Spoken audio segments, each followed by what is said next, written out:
Okie dokie.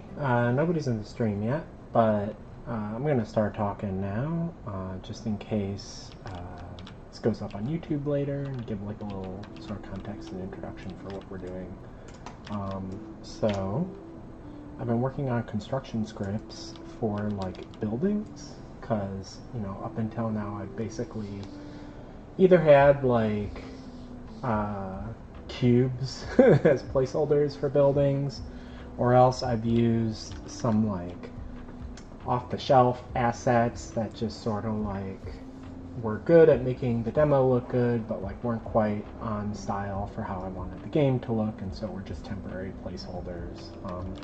That also had the problem where I think it's like important for elements of the environment here to be like reactive to combat. Just to like make the whole environment feel more like a simulation and a lot less like this kind of thing that you see sometimes where like the environment's just like big and static, and isn't like really doing anything interesting. One second. Yeah. And so like I think those twin goals of like me wanting to like make a bunch of buildings quickly without having any dedicated artists, and also wanting to make sure that the buildings are like modular and reactive, like they can receive damage and things while you're fighting tanks in the streets, and that sort of like suggests a setup where we have like a modular kit where we have like a bunch of little pieces of buildings, and we like jigsaw puzzle those pieces together to like actually make the buildings.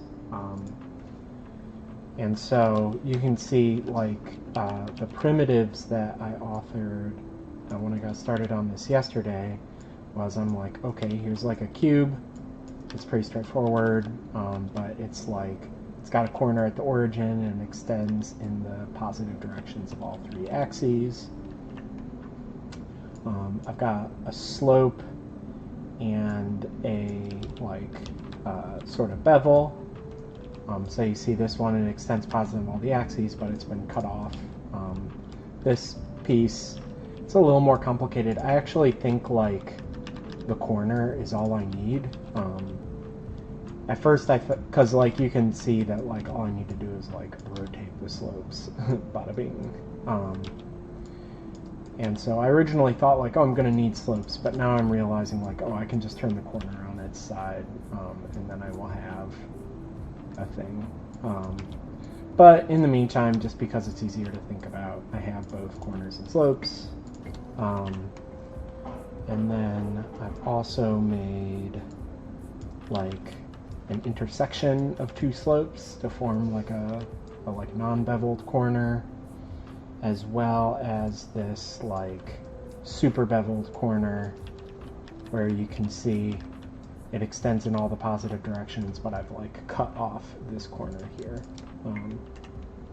So if I just sort of fly over to this side of the map, we can see I'm starting to think of more shapes. Oh, so I'll say like these buildings, they're built, you can see each floor is like 9 pieces, right? I've got these sort of whatchamacallit, like what did I call that piece? Did I call that the corner? No. No, I did. Yeah. So I've got like corner pieces in the 4 corners. I've got straight cubes along all the sides, and then I've got a cap on the top. And then you can see I basically like stack those on top of each other, and like each other one I like inset it a little bit, and I change the material to create this kind of like office building look.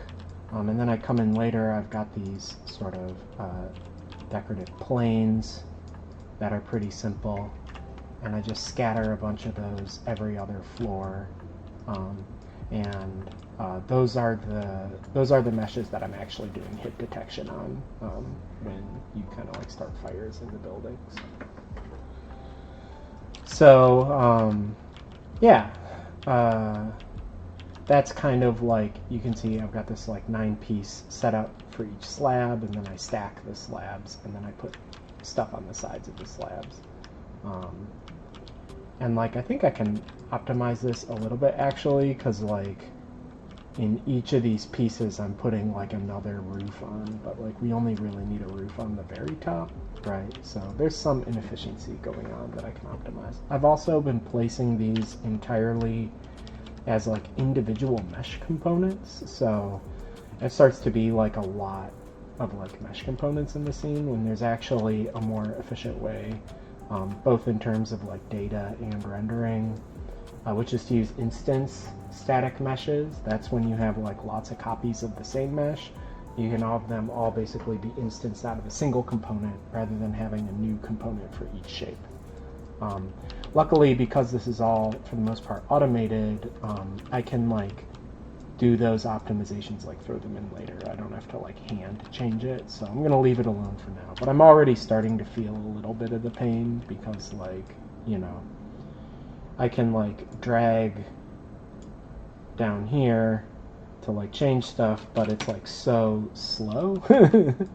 I used to be able to interactively change these, and now, you know, if I try and like scoot the bevel size, it like seizes up my CPU for a second. So I'm basically having to actually like type in these numbers, rather than like being able to just like drag them and you see it like changing in real time. So yeah. So this was my like first thing, which was like, okay, we can have like 4-sided buildings, and we can chamfer the corners, and we can give them flat tops. But like, I'm also thinking about like other sort of like overarching shape language that we could get. Like, if I took a cube and I put slanty pieces on either side of it, like what could we get away with there? Or like, if I come here and I have a slanty piece and then I have an upside down slanty piece, like what does that get us? You know, I think like this is kind of interesting in terms of like starting to make more of those kind of like cyberpunk city, like, you know, Blade Runner type buildings, as well as like the pyramids. Also like having slanting on all 4 sides, and like maybe sort of like pulling it in at the base. So these things look more like, you know, like Mega City blocks from Judge Dredd, or like the Darkology from SimCity 2000. As well as just simple stuff of just like taking the cube and the slanted sides and the slanted corners, and or like really more practically would probably be like these pieces, and I could probably make like a roof that sits on top of these buildings, so that like there's a little bit, you know, of a like a little bit of raised section on the very top. And I wouldn't do that necessarily for every building. Like, part of sort of the goal here is that, you know, I've got something crazy like, I think like 80 or 90 buildings in the city scene right now. And so like, I need to create variety, not just in the size of the buildings, and the colors of the buildings, and the types and counts of windows and things, but also just like different shapes and like different toppers, and like, you know, different slopes, and like, you know, maybe some of them don't have these little like sort of balcony protrusions and some of them do. So I think generally if we've got like 3 times 3 like options for each building, like you can pick like, I want building ABC, and then I want subtype DEF. That's like 9 basic like types of buildings, and then I think if you scatter those around, right, like there being 10 of the same type of building but it's a different shape, right, and then there's like 9 or 10 different types of buildings, that gets us up to the 90 buildings that I have in the scene. I'll just pull up the scene right now in case people haven't seen it. I think I call it Newport. So you can see there's like a ton of buildings here, and we've got like squat to the ground buildings, and we've got boxy buildings, and we've got very tall like skyscraper buildings, as well as these like extra big ones. So I think definitely like this giant central tower and like maybe these two towers over here, I'm gonna need to like think those will probably be like custom buildings that I just model because I want them to be set pieces, but then everything else can be made out of this kit, right? And so I think, you know, having all those types of buildings and having them separated between the islands and stuff, like the likelihood of you seeing like a copy paste of the same building twice in the same shot should be pretty low. So that's my logic. It's 3 times 3. I need to have like 2 drop downs on each like building maker of like, you know, the 3 types of buildings and then the 3 types of greebles, and that gets us like, I think, the amount of variety that we need. So let me go back to my city gem. The way that I made, oops, not city gem, building gem. So the way that I made my like checklist for thinking about this stuff was like, step 1, make like a really basic shape, like a cube with, you know, these like chamfered corners. And then step 2 is like decorate it. So I made these triplanar materials and some other things just to make them like a little less low poly looking, a little more like sort of anime painterly looking. And then step 3, I think, is to start thinking of some more interesting shapes than just boxes. Like generate basically some buildings with those types of shapes. And then step 4 will be basically doing more detailed on the sort of detailing. So like adding not just windows, but like other types of greebles that you'll have on the roof, like, you know, HVAC units and antennas and like blinking lights and things. And also a thing that I want to do, I've got a kind of like mood board that I can drag over here. This is my big, like, I just looked at a bunch of like city stuff from like anime and things.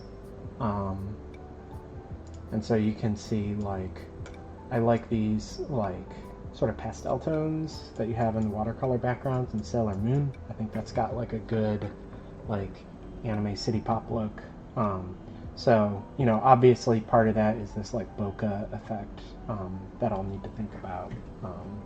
But also, I think there's this separation between like the extreme foreground, the midground, and the background. So in the background, you kind of like are like very fogged. You're very much matching the sort of like skybox in its sort of hue. In the mid-range, you have these sort of like special accent colors, and then very close, you have more like local, less stylized colors.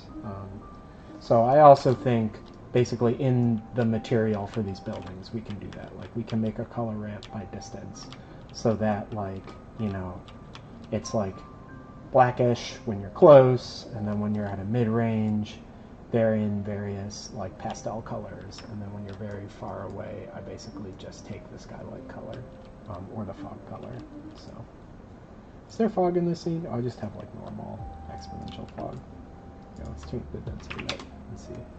Yeah, fog should be able to do a lot of that distance stuff.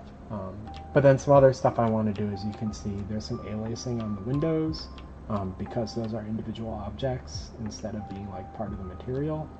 So I also think I want like to do some like basically horizontal vertex smearing of the windows so that here, where's some like other good examples of this? Like you can kind of see they just turn into like horizontal lines in the distance. I think I've got some other examples of that. Look at all the stuff. Yeah, you can kind of see them here, right? Where like the windows kind of like smear horizontally and start to become these like just like horizontal lines. So I think that'll be like a good effect here too, where you pull away And instead of having this kind of like deep fried, crisply pixel stuff, we can have more of like them just becoming sort of like, you know, LOD, and like they'll have less detail and they'll take on just like more shapes that just sort of reinforce the perspective of the building in the same way that these balconies are reinforcing it when you're close, just having like lines that like horizontally follow the side. So yeah, let's take this back down. That was kind of weird. But so yeah, that's the plan. So I think the first thing, oh, and some other like dumb stuff I'm thinking of doing is having like sections where maybe like I only use the corners of the 9 pieces or whatever, and that will create like areas of the buildings that you can fly through, like there'll be little tunnels. And then long term, once I'm looking at stuff other than the buildings, we'll have a bridge generator. And in addition to the big bridges between the islands, I'd also like to have walkways between the buildings. So you have, as you're going down the street, you'll have stuff to fly under and over. Oh my goodness, I'm about to mute my mic because I'm about to sneeze.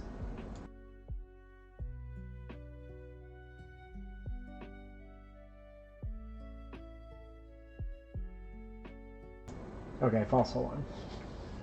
Oh, the boy woke up. Hey, little guy. How you doing?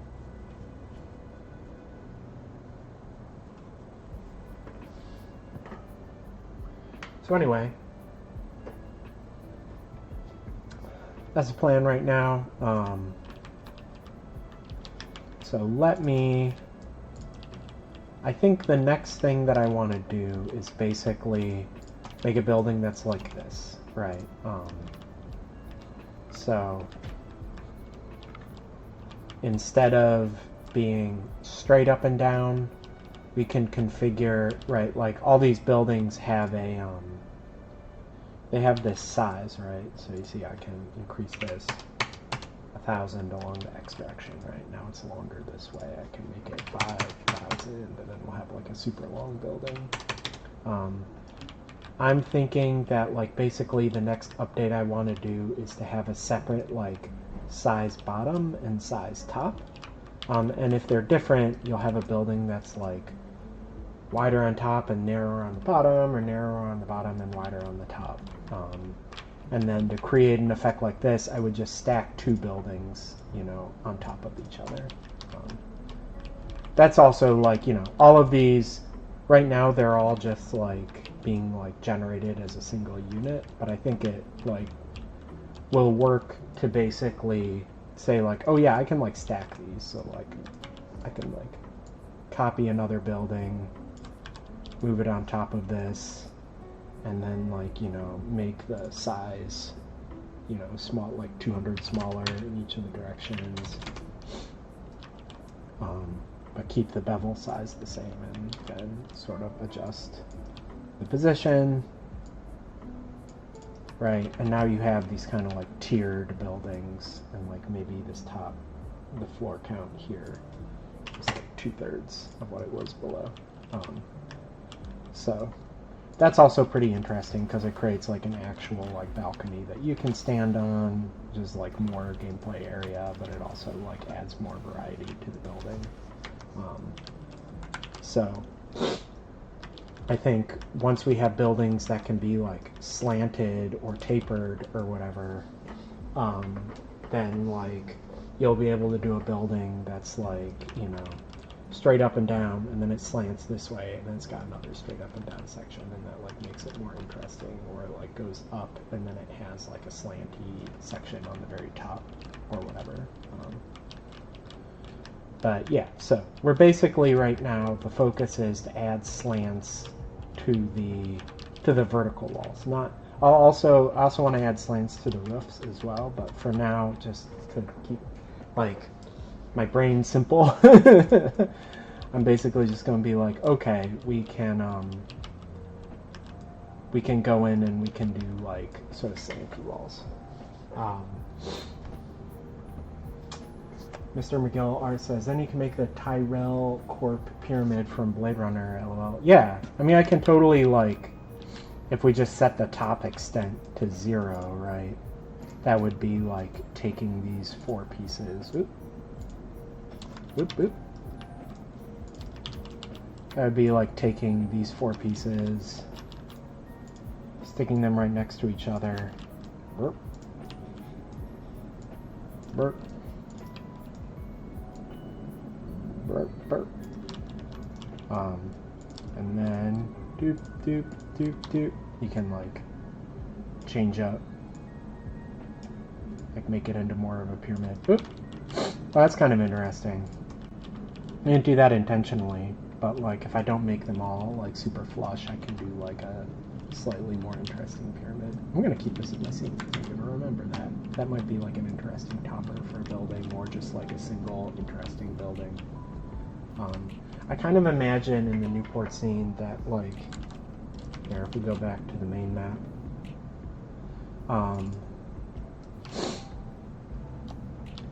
that like basically this island over here is like a more industrial island, so I kind of want to, like, another decoration pass would be, here if we look at some of the stuff from Akira, like they have all these like piping and stuff, so like that's another thing that would be like another like +1 is to have like a bunch of like pyramids or like more oddly shaped buildings, and then have a bunch of pipes like sticking off the side of them. So, but that would be, that's what I call like rebowls, like adding little pieces. Oh, the boy left. I didn't realize. I didn't move my camera. Oop. Oop. Let me know. What's he doing? Is he looking out over there? Let's see if we can. There he is. We found him. But like,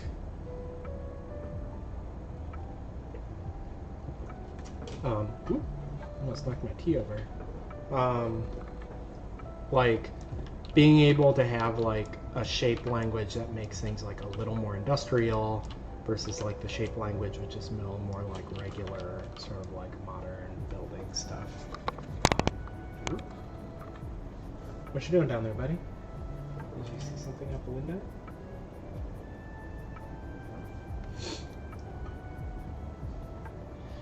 But yeah, so, oh my goodness, so much talking. I've been talking for like 20 minutes. Let me just put the camera in the normal place.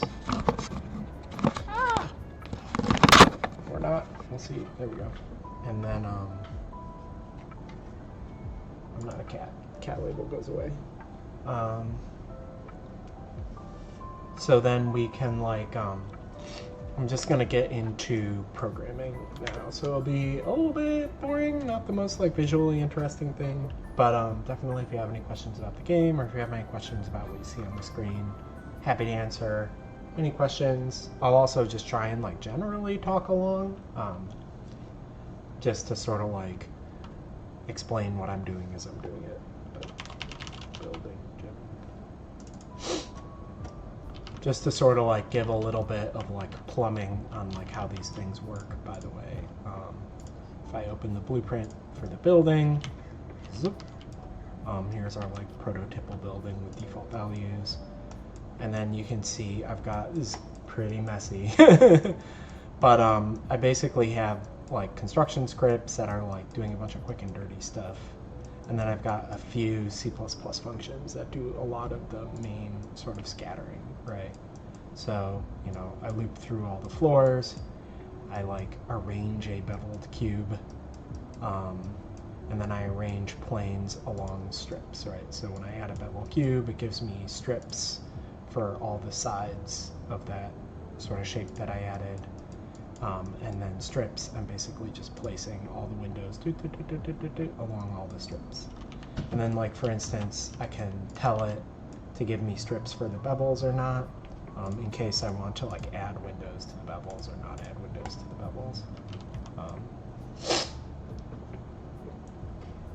So, with that in mind, like I basically need to write another function like this, which let me bring code in here. Hopefully, let me know if this text is too small. We can always make it bigger.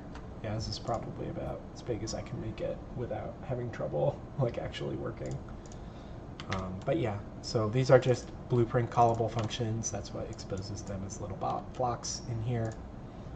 And so we're just going to add another one of these. And what it's going to do is it's going to be like this arrange cube like guy, except it's going to take, instead of just like a single size, it's going to take like a bottom size and a top size. So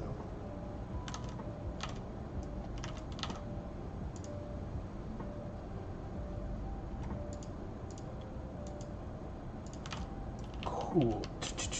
Let me think. Yeah, that should make sense, right?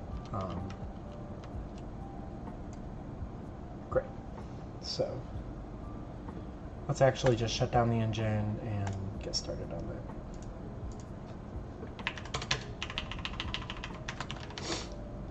Actually, I'm going to do like a little bit of cleanup before I get to that.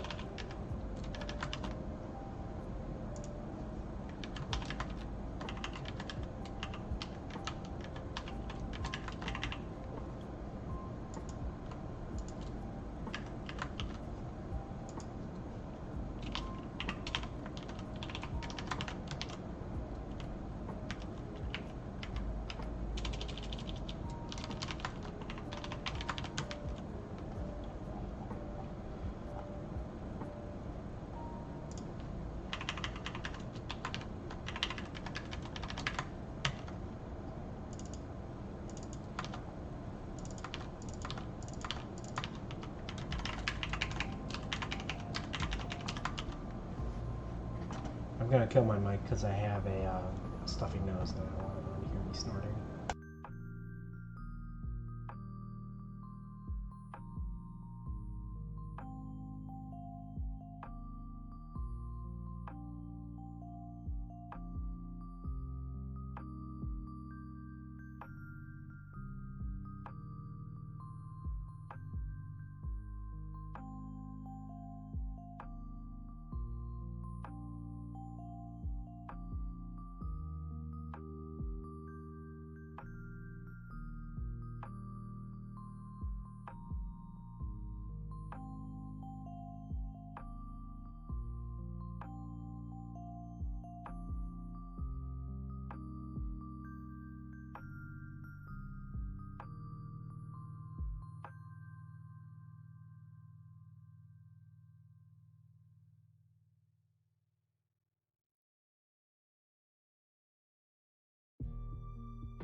Okay, so I'm going to call our new function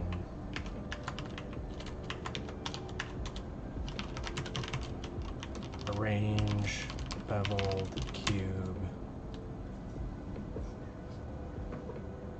with slanted sides.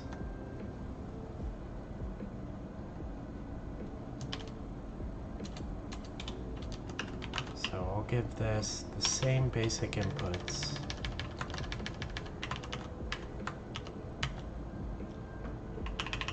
Then I'll also have const vector 2D top size.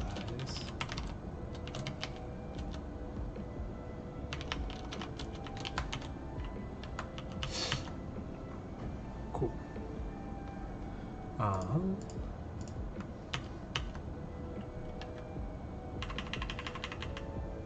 And then in addition to the cube and the bevel, we'll also have a mesh for the corner, as well as slant.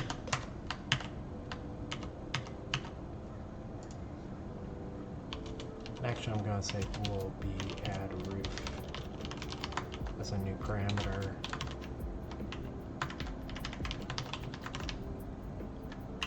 Both of these.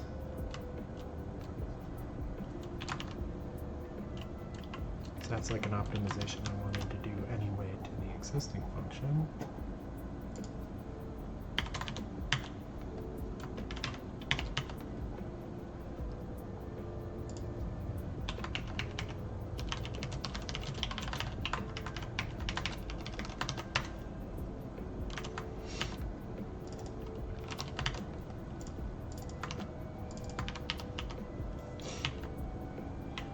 Now let's copy this function, declaration, into here.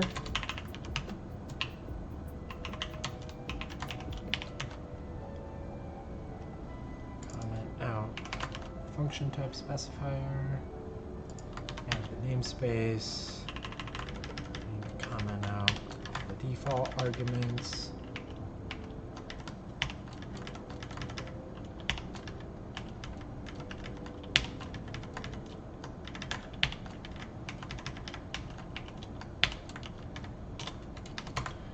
And what I'm going to do by default is just say arrange beveled cube outstrips sm deco cube sm deco bevel owner material size bevel size offset b export bevel strips b add roof. So by default, you know, I'm ignoring all the new parameters and I'm just calling the existing function. This is just to like get it into the engine really quickly, and then we can start like modifying it.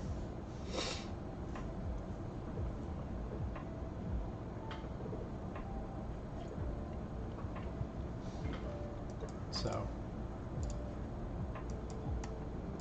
what I'm going to do here is I'm going to say arrange beveled cube with slanted sides. Here's our new field function.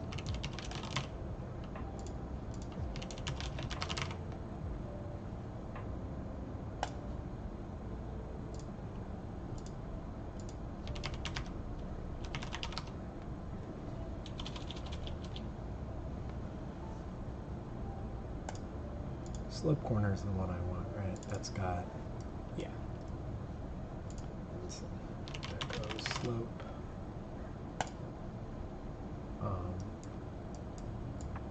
And I'm just going to copy all this stuff, shift it to my new function.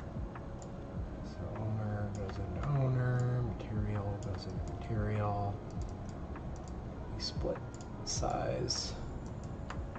We say size X, size Y, size Z, bevel size. Split this offset. Offset X, offset Y, offset Z, export bevel strips. Delete this. So now, because I'm providing the same inputs and it was just calling the same function, we're still making the same building. But now that I have these new pins, I can start adding stuff here. So we can promote this to a variable. Call this the top size. Excuse me.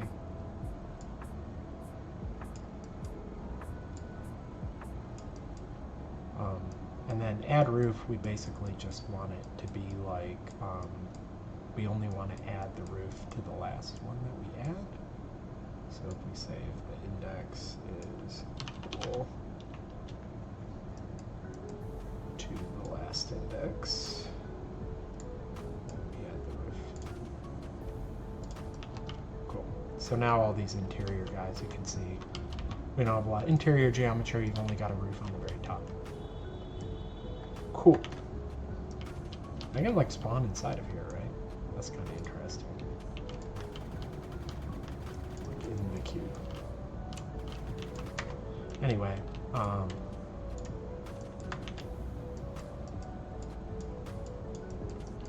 great. So now that we have all these dinguses, I actually think this isn't quite right. Let me think. No, I understand. So now what we need to do is basically say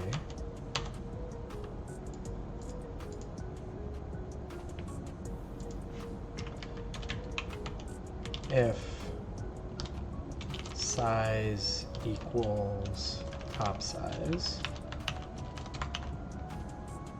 Are you unhappy? Oh, you.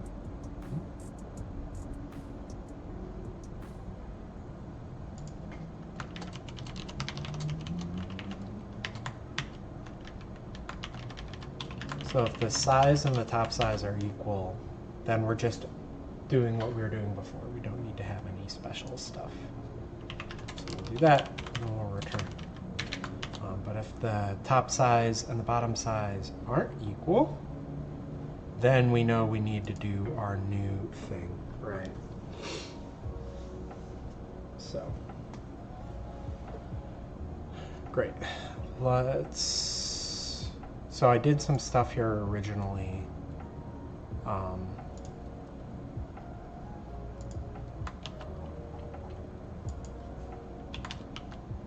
So we'll just copy that over for now.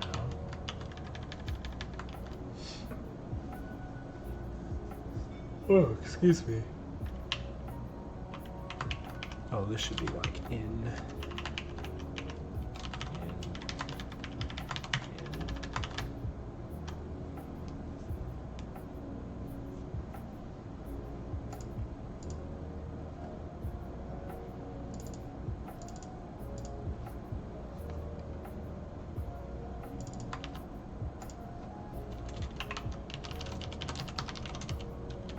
So like all I'm doing right now is just because from the construction script in Unreal you can pass in any wacky values, even ones that don't make sense, like the bevel's larger than the wall or the size is negative or whatever.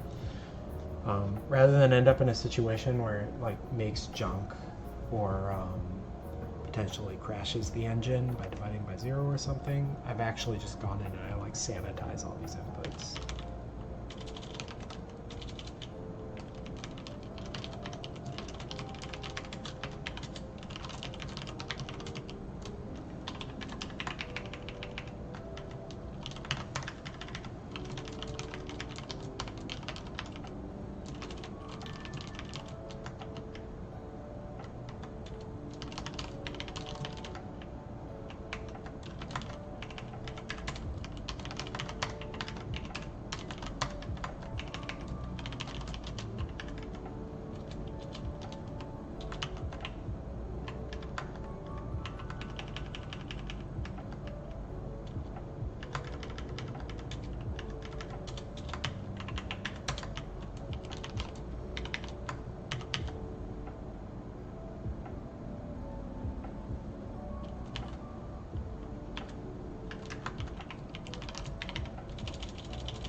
So many mins and maxes.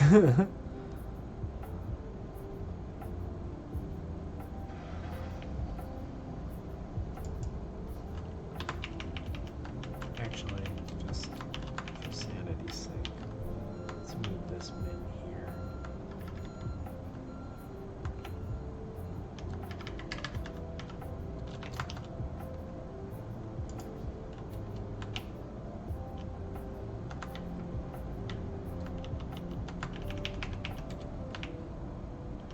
Just to make this a little more hierarchical.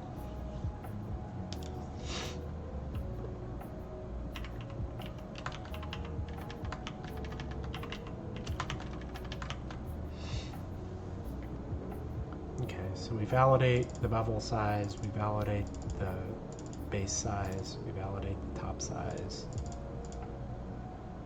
and we get this inset size. We'll get inset top size.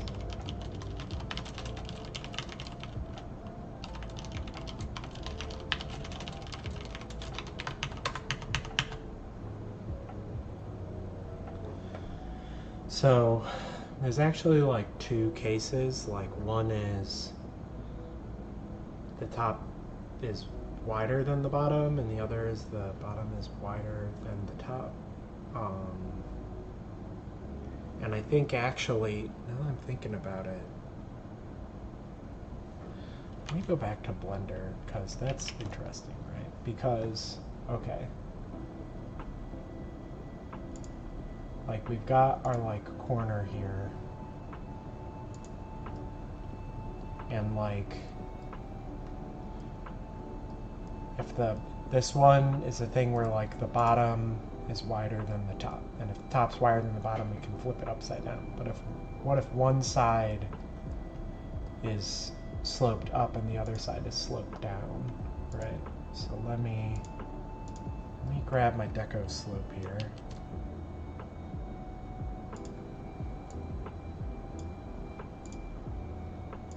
Bear with me here. This is going to seem strange until it doesn't seem strange at all. But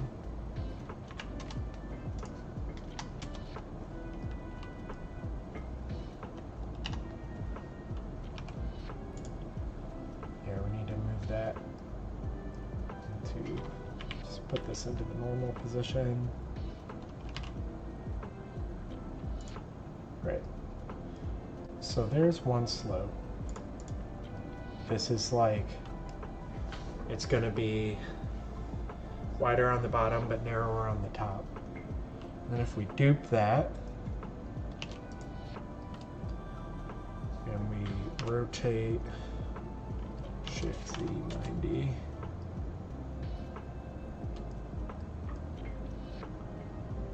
add a modifier,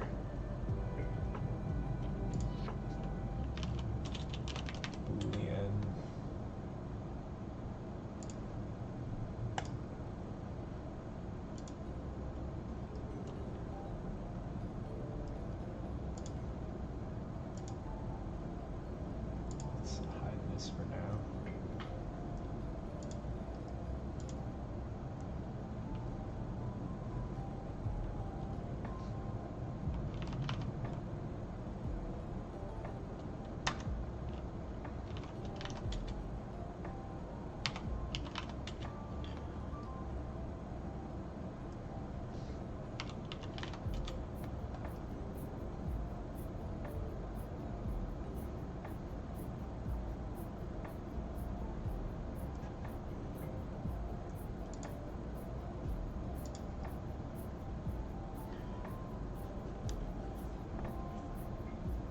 So this is something I can already do. I guess I'm just trying to think of this case where like, yeah, maybe we can go back to Unreal and I can visualize it. So if our base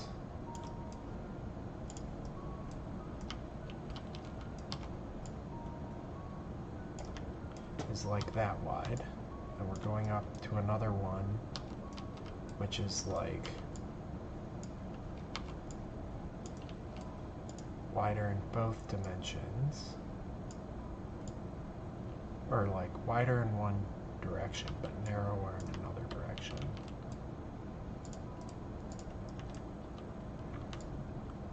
Right, we're going to end up in a situation where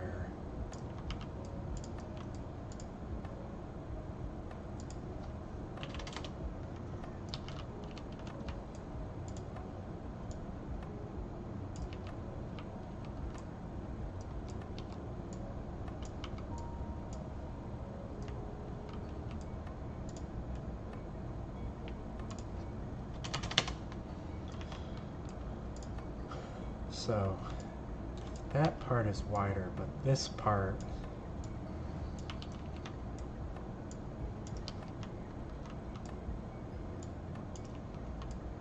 hopefully this makes sense. I'm trying to think about like what do we do in corners like this where it's like wider in this one but then wider in this one, so like this part needs to get narrower and that part needs to get wider. I don't know if I have like a good solution to this, because like when they're both wider on the bottom and narrower on the top, it's easy, you just place one of these dinguses. But when it's like this, it's not clear to me like how that would work. So let me just see if we've got one of these here. I'm just gonna scale X. If we had a piece like this,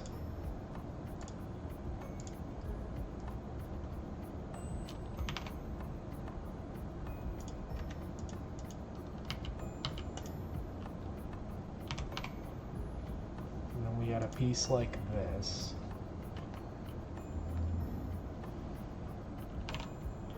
and they were like intersecting like this, right?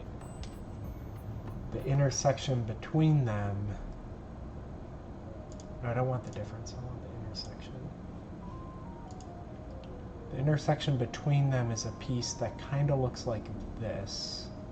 I think this is a piece I'm missing in my in my setup. So let's go back here. We'll go into U.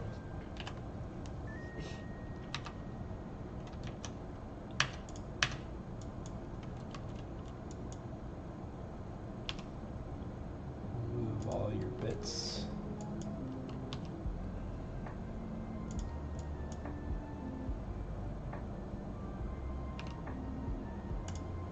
Back to the origin.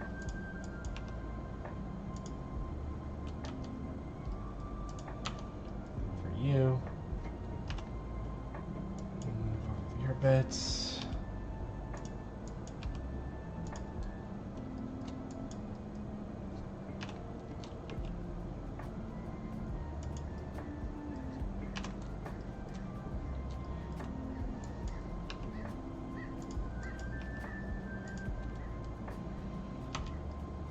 And if we zoom out and we hide you, we see that there's this kind of piece, right, is what I'm missing. This is like this is a weird one. Okay, so now we can come in here. We can say apply modifier. We can delete this one. Make a new collection in the scene. Call this like slope corner weird, I guess.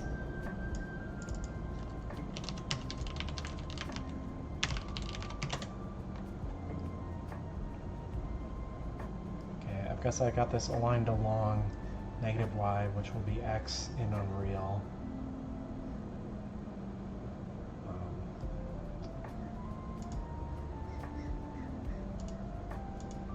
Is that aligned with how other things are aligned? Let me see.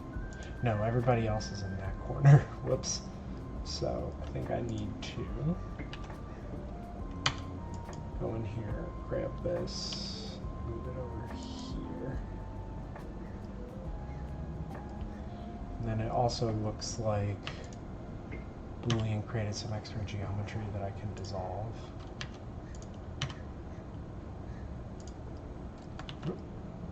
Dissolve that vertex.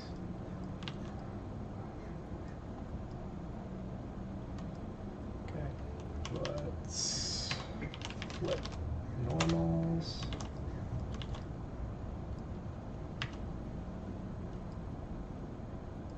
Well, the UVs on this are hella messed up. Okay. But,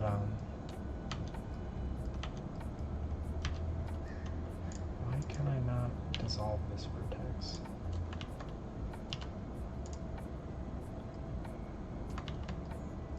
It's like load bearing somehow.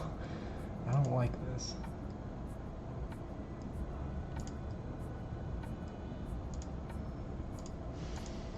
I 100% should be able to dissolve this.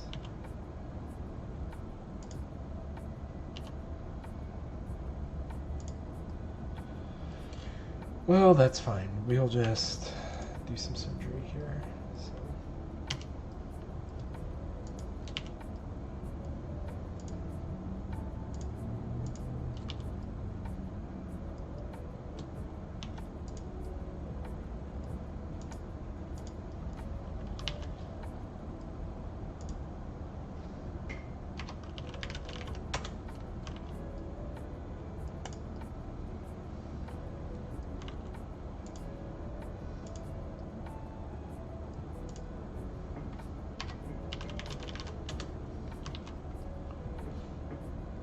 Trials and tribulations of cleaning up geometry in Blender. Unfortunately, that's what happens when you use Booleans. Okay, so now, yeah, what is the? I've got some. What's going on with this?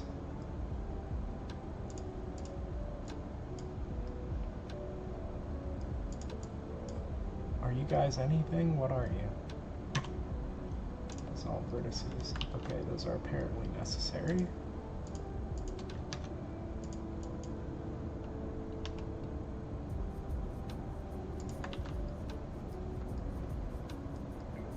Yeah, let me just...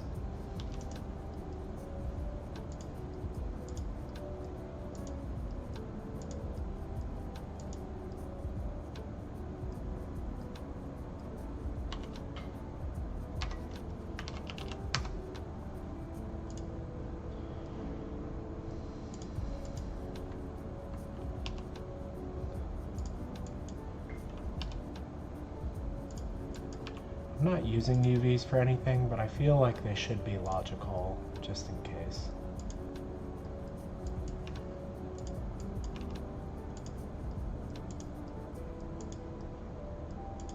Oh, are there like two faces on top of each other here?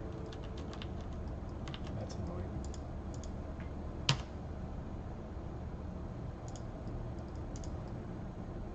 There we go.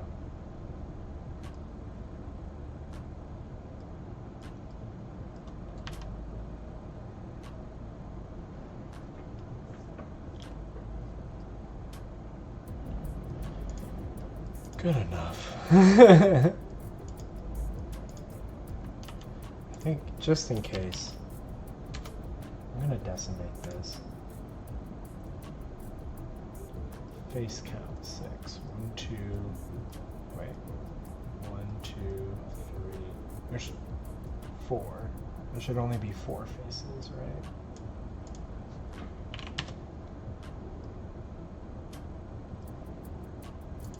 So are there...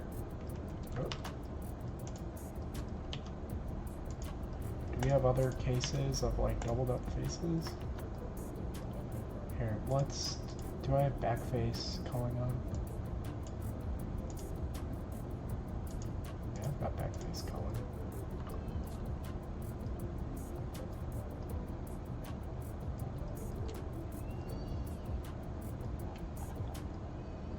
This is so strange. Here, let me see if I've got like vertices that haven't been merged.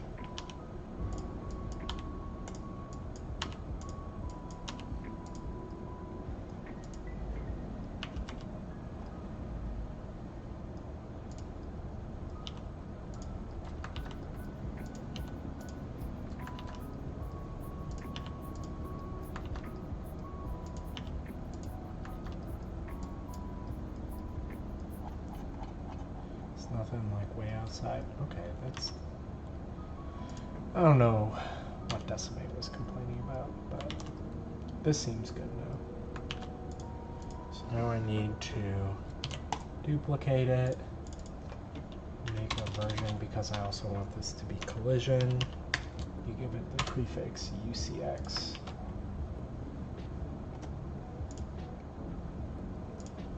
That's what Unreal uses to know that you put a convex hull in there. What did I call this? Slope corner. Weird.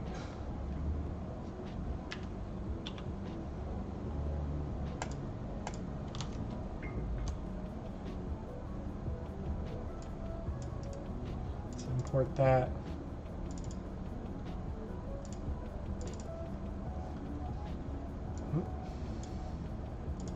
Give it the building material by default,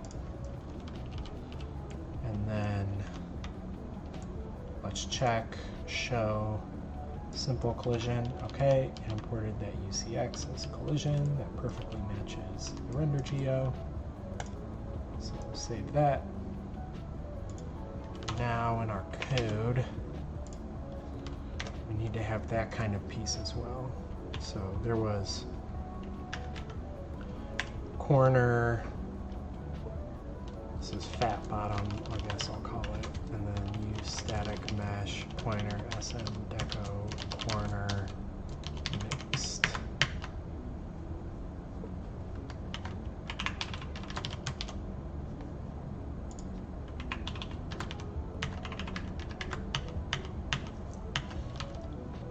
Let's save this.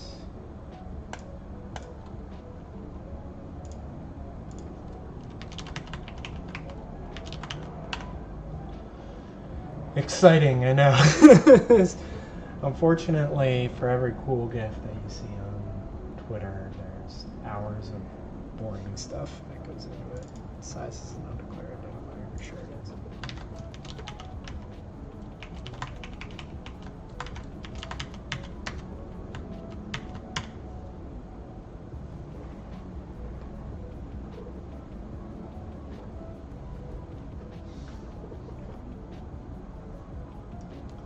Okay, now my buildings have disappeared because they're like, okay, this gotta go. So now we have slope corner. Oh, this one is slope corner. And this is slope corner weird. Great. And I think they're all still not showing up because now it's checking if the size and the top size match. So for now,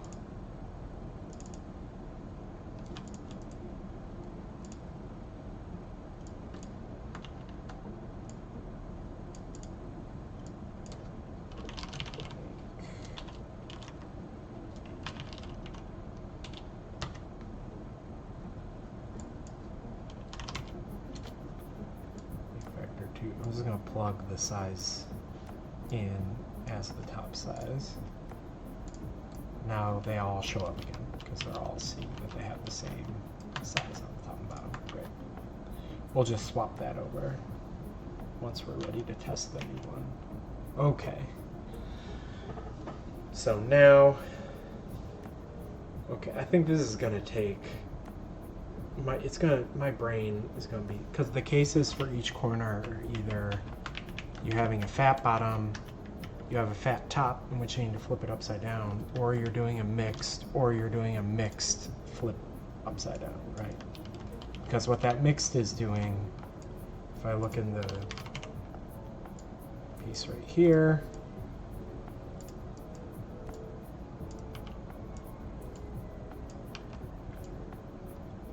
scale it up, you can scale it out, scale it over.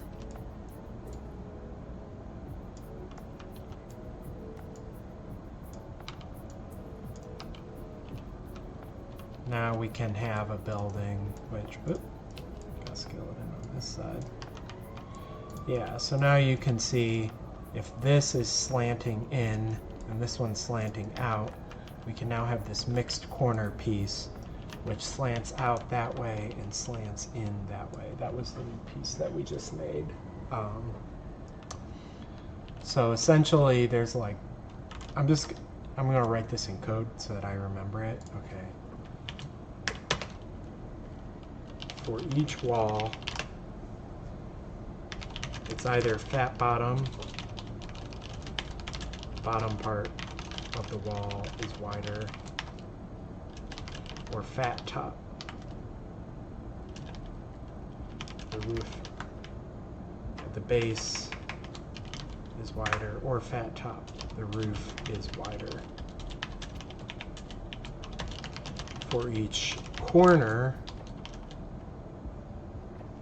there's 2 times 2 equals 4 possibilities.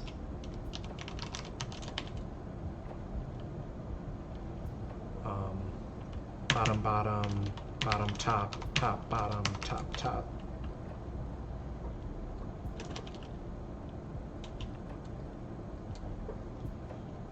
Which are combos of the 2 corner pieces times whether they're flipped. Final Turn says, hey Max. Oh, hey dog, what's up? Welcome back.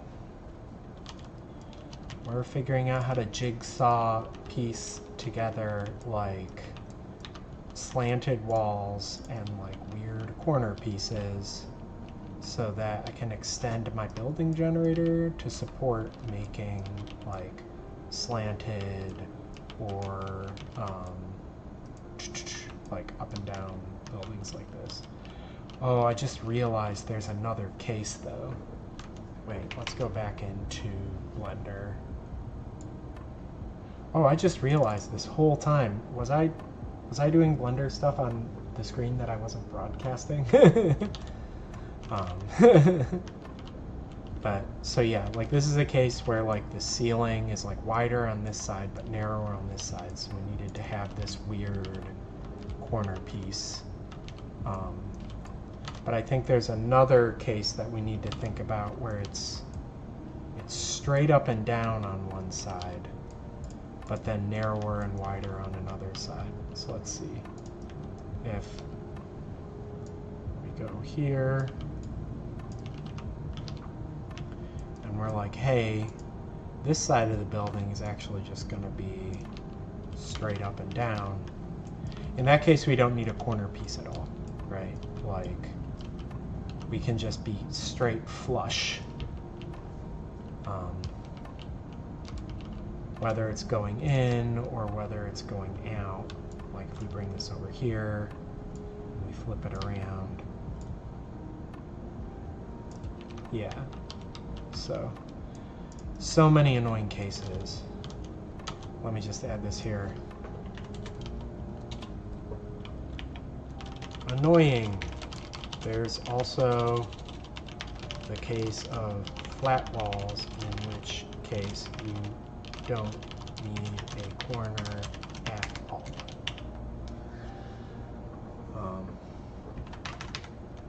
But you do need to extend the wall through the bevel.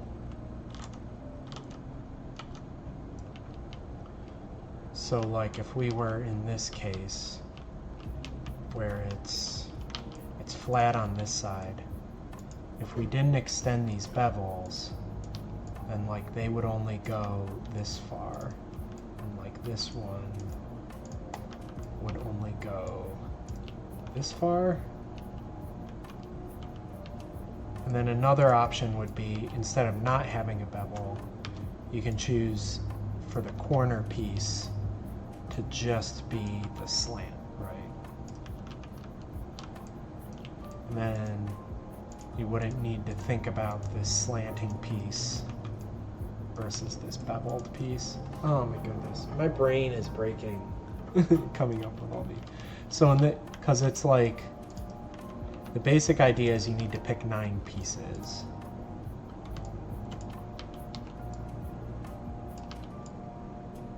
So if this was there, now we've got all 9 pieces, right? 1, 2, well, it's not, oh yeah, I need to have the regular corner piece.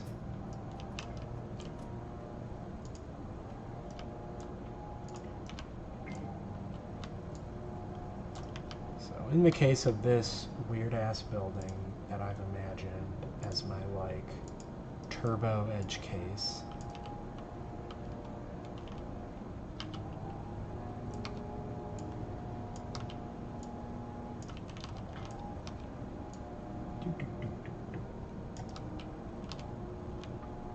so you could preserve the idea that we need to pick 9 pieces, right? That there's the roof, there's 4 walls, and then there's 4 corners. And it's just the case that the corner could be this weird mixed piece, it could be this fat bottom piece, it could be just a slanty piece, you know. Or alternatively, if we didn't want to double up those bits, we could just say extend this further when we place the wall. I think that it's probably going to make the code a little more complicated, but I think that's what I'm going to do.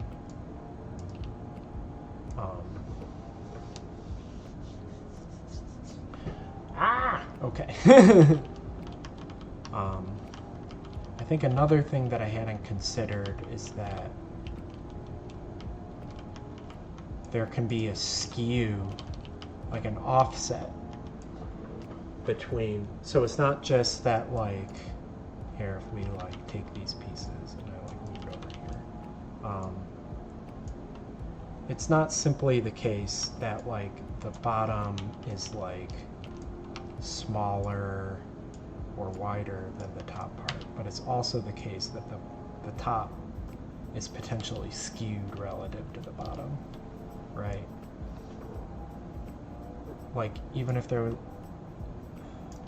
trying to think, there is obviously like a limit, right? Because the slanty piece that I'm adding, right, you know, I can scale it this way to get whatever angle I want, but ultimately it's got this vertical side.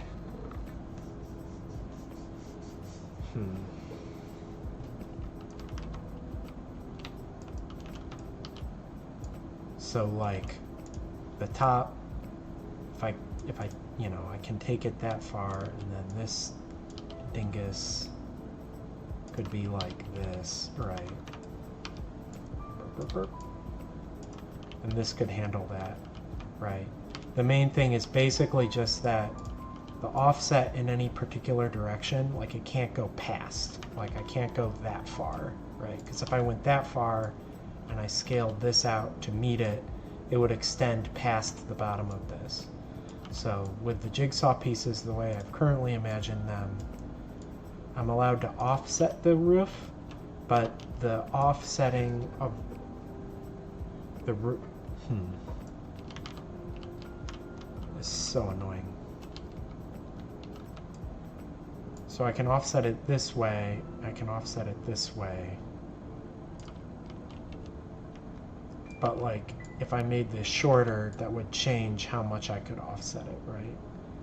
So it depends. If I'm offsetting in the positive direction, then my start has to be within this start. And if I'm offsetting in the negative direction, then that side has to be within that side.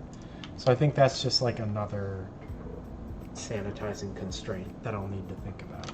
But at the very least, we're gonna have both in here. There's the top size, but then there's also the top skew.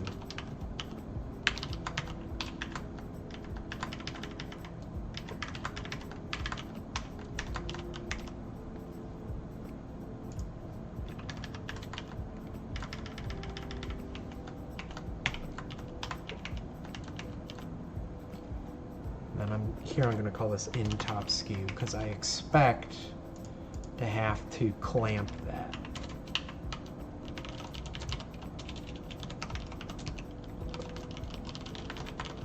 I'll just say to do clamp so they overlap vertically.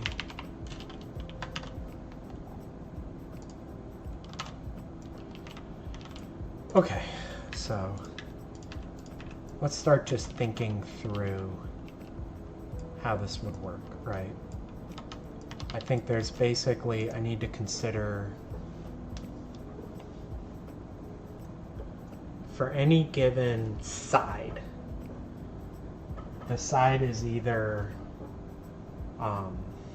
straight up and down, it is pushing in the positive direction, or it is pushing in the negative direction along its like axis. Let me like draw this, right? I think that'll help me explain what I'm thinking about. I'm sure this is super confusing for listeners at home, but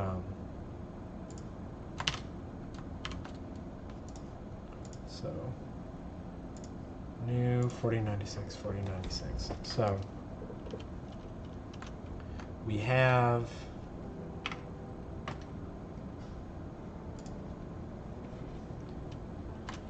basically like the cases are either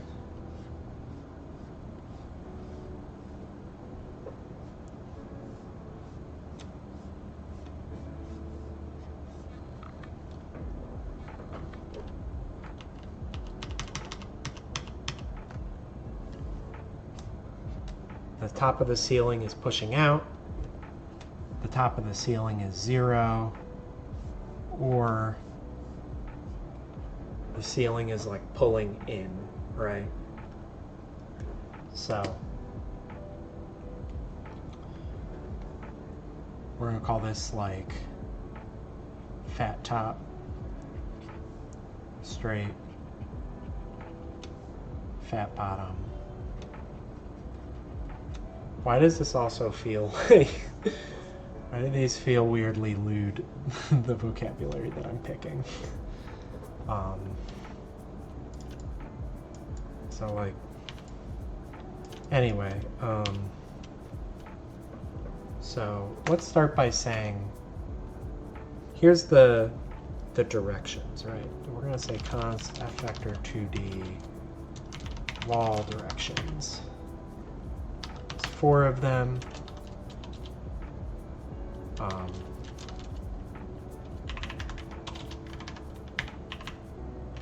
And they are f vector 2D. We've got one that is extending in the positive x direction. We've got a wall that is extending in the positive y direction. A wall that is extending in the negative x direction. And a wall that is extending in the negative y direction.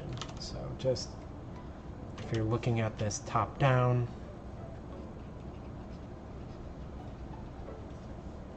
right, like we've got 4 walls. Here is our x-axis. This is the direction of our y-axis. So this wall right here is 0, -1. Right, that's right, like x, y, z, yeah. Just to sort of like show what I mean.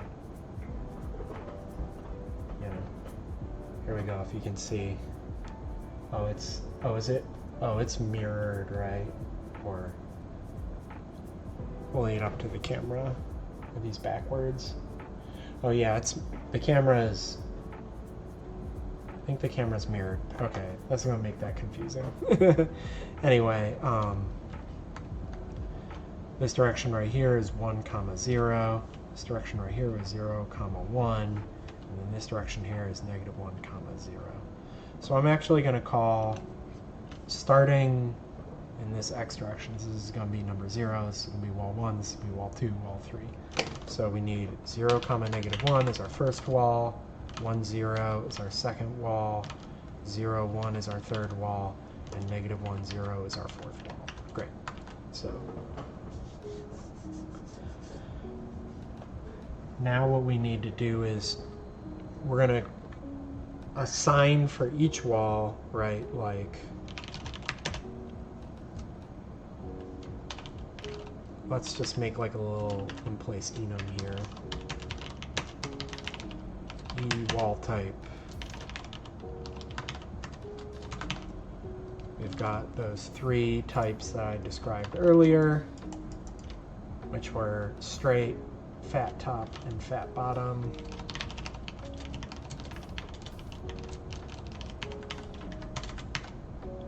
So now we have E wall type types. There's going to be 4 of those.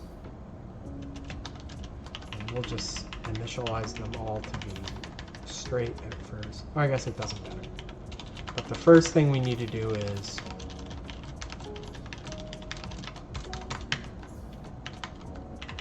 we need to determine the 4 wall types, right? So let's just, like, if we're looking from top down, right, again, so where did I put my pen? Here it is. So now if we're looking top down, once again,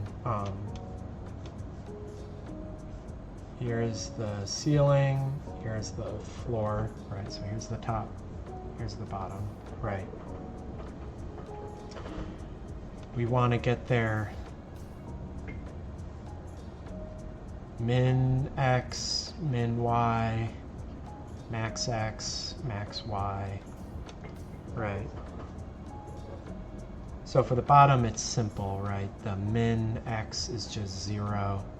This point is 0, 0, and this is just size x, size y.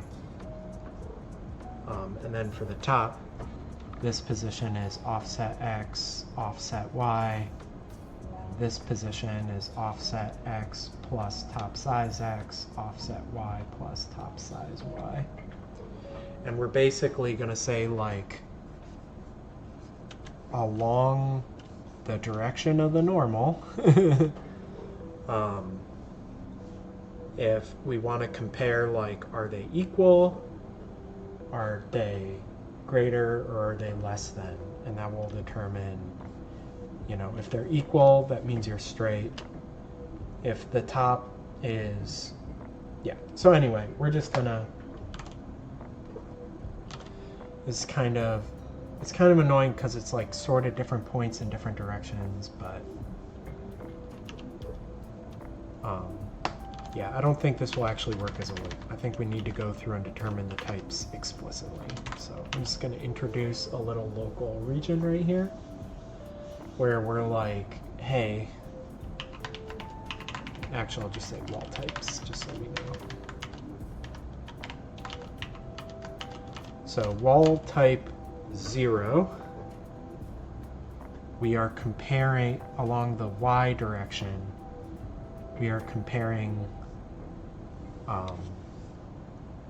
offset y and 0. So if top skew dot y is greater than 0, excuse me, and actually I'm going to define an epsilon here. I use Unreal's kind of small number. I'm actually going to say if you're greater than epsilon. And we're going to say wall types 0 equals. If top skew.y is greater than epsilon, which means you're this way, that means that you're fat bottom, right? That means that the wall is going to be sloping in towards the top. So that's E wall type fat bottom. Otherwise, if top skew.y is less than negative epsilon, that's going to be fat top, because negative means that it's this way, which means that the wall like needs to jut out, needs to be cantilevered. Otherwise, you are straight because you're close enough to be equal. So then wall types 1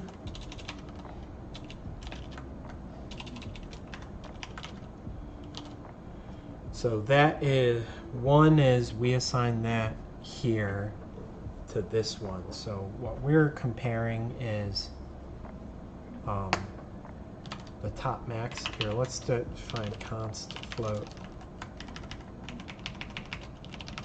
Top max x is equal to top skew dot x plus top size dot x. Top max y is equal to top skew dot. Actually, you can just say top skew plus top size. So now we want to know that this max, if it's less than the whatchamacallit, if it is less than the size, so top max dot x is greater than size dot x plus epsilon. Yeah, so if it's greater, that means that your wall type fat top. Otherwise, if it's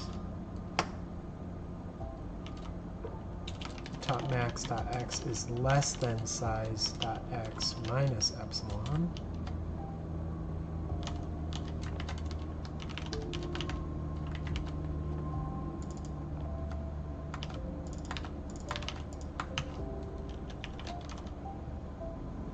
if it's minus, that means you're this way, that means you're fat bottom.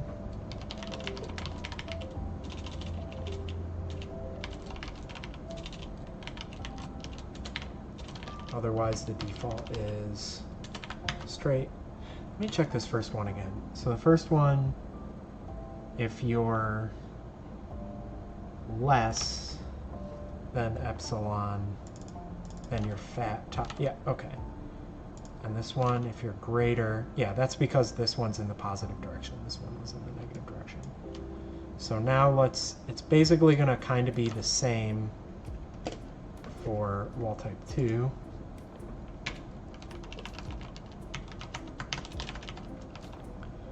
Top max dot y is greater than size dot y plus epsilon. That means, yeah, if your top is below here, that means you're fat top.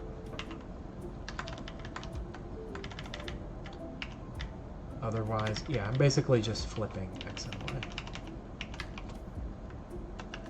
And then wall type 3 is going to be just flipping x and y on this.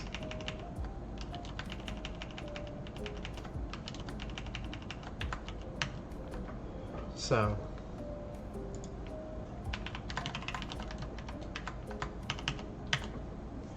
here's our wall types. Let me just verify this. So wall type 3, that's this one. If the x value is less, if it's this way, if it's less, then you're fat bottom. And if it's greater than epsilon, like if it's this way, like this is, then you are, yeah, okay, cool.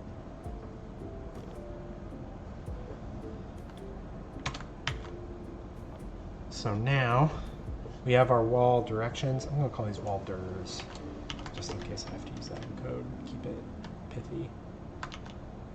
Actually, let's not make this an email class. Let's just make this like WT straight, WT fat top, WT fat bottom.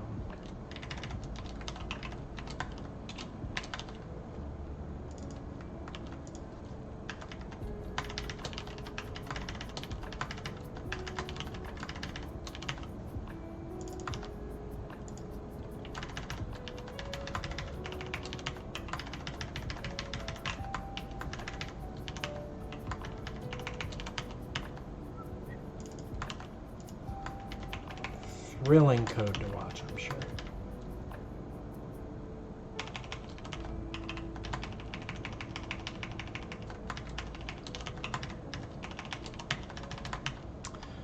now what we want to do is place, let's start just keeping it very simple. We're not going to worry about the corners, which are pains in the butt. But we are going to place our like four, we're going to place our 4 walls, right? So here, I'm just going to say place walls.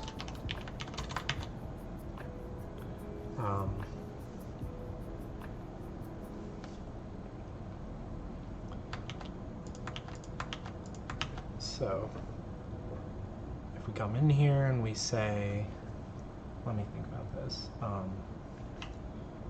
Yeah, let's also just get the positions for each of the walls.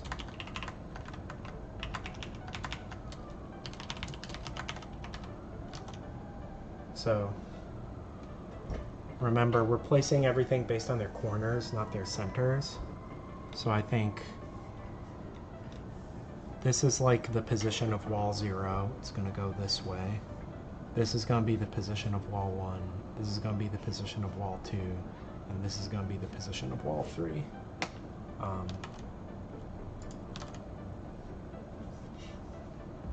So wall 1, its position is just 0, 0. Wall 2, its position is size.x 0. Wall 3's position is size.x, size.y. And wall 4's position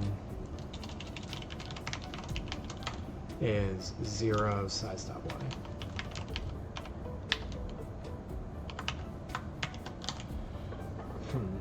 But now that I'm thinking about it, if this is skewed like this, oh my god, this is so complicated.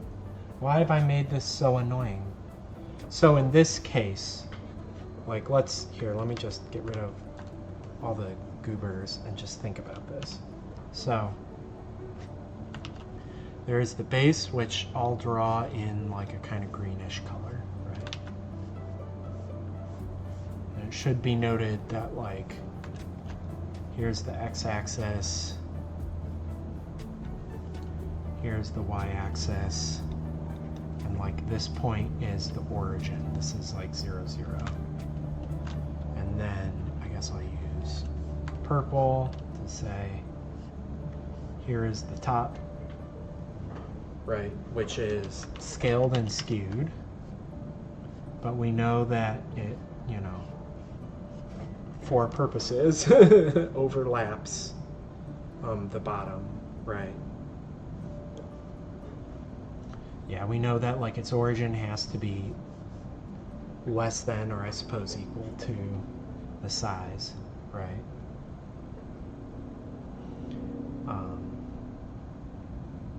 Or, yeah, either its origin is within the size, or potentially its maximal point.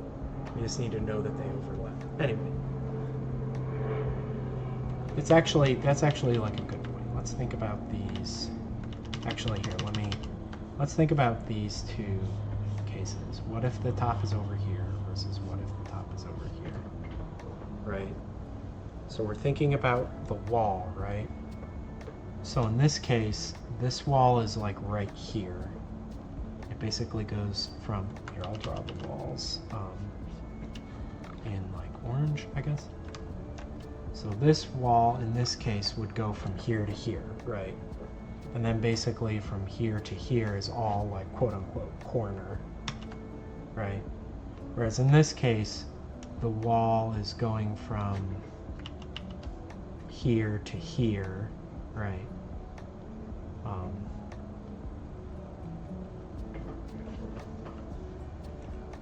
So what we're really thinking, and it's going to be the same on the bottom as well, right? So what we really need to do is we need to think about like the range of intersection, both along the x-axis and the y-axis. So let's compute that, right? The intersection is going to be a combination of like like a min. We'll just express it as min and max. I mean, you can also do like min and width. You can also do like midpoint and extent. There's a bunch of different ways to express a range, but we'll just do min and max for now. Keeps it simple. So vector 2D overlap min is in the x direction. So like the min is actually, the min of the intersection is actually the max of these two minimum values. So the min of the base is 0, and the min of the top is top skew dot x, and then for y.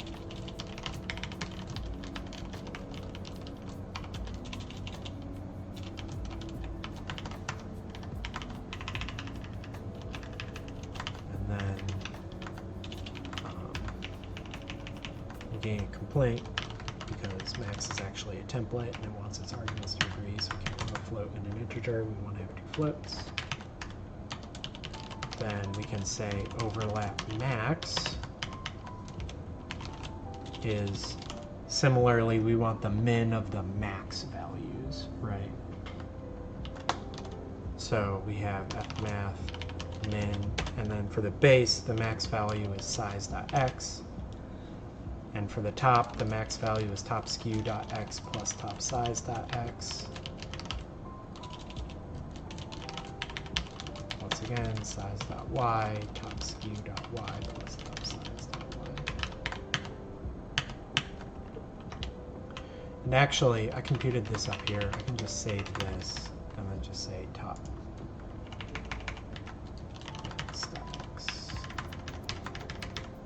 x.y. Doesn't make a difference. Compiler would optimize that anyway. I'm going to flag these as constants just to remind myself that I'm not editing them. I actually think we can make this wall types a constant too, and just like move all these expressions.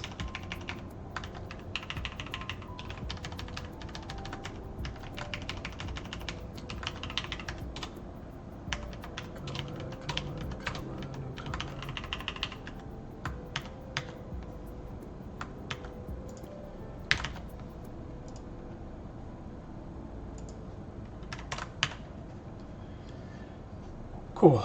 So we got our wall directions, our wall positions. We've got our top max, our overlap min and max. Then we've got our wall types. So now we want to place from the min to the max for each of these walls. So I'm actually going to go back into this building deco for now, and I was going to leave this alone. I'm going to make a new blueprint just for testing this before we integrate it with the building. I think I was kind of jumping the gun replacing this right away. But for now, let's just place like 4 cubes, right? And those cubes will be, well, let's, for debugging purposes, place cubes at floor and ceiling. I'll just make sure that like we're like seeing things correctly. So I've got a add static mesh component method here, which I will later replace with add instance.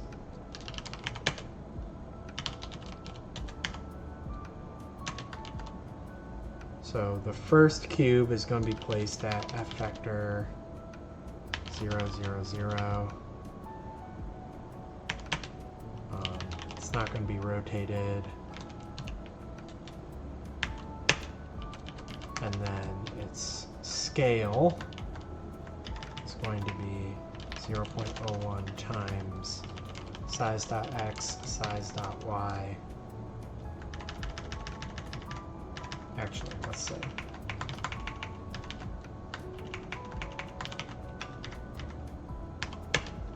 And then we'll just leave the scale alone there.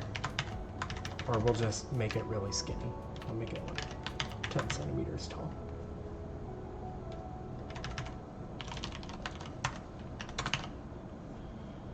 Then we'll add another cube for the top.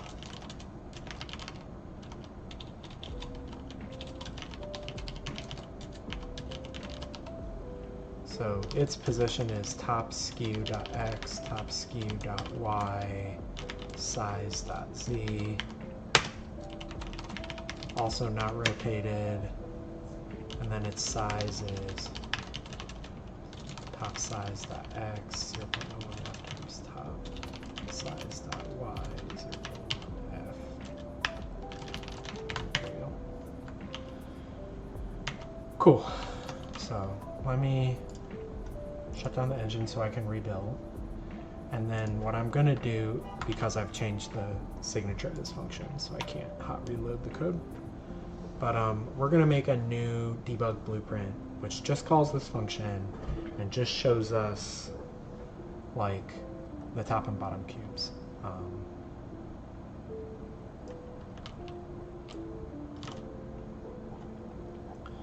And actually, I'm going to get rid of this for now. I'm going to go into here and revert this to how it was before. So just arrange beveled cube, deco cube, deco bevel, owner is self, this transfer, owner to owner, material to material. Split the size, size to size, size to size, size to size, bevel size to bevel size, split the offset as well, offset to offset, offset to offset, offset to offset. Bevel strips to bevel strips, roof to roof. Okay, all our buildings are, they're not okay. Why are they not okay? It's because I didn't pull these over.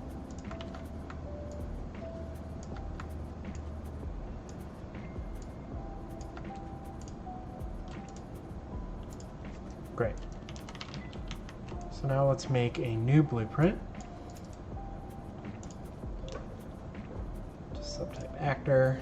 I'm going to call you BP Deco Test. What you're going to do in your construction script is just call arrange. It's got all these stuff. Self. Won't bother with the material. Combine. Promote. Variable, call you size, top size, promote to variable, call you top size, top skew, promote to variable, call you top skew.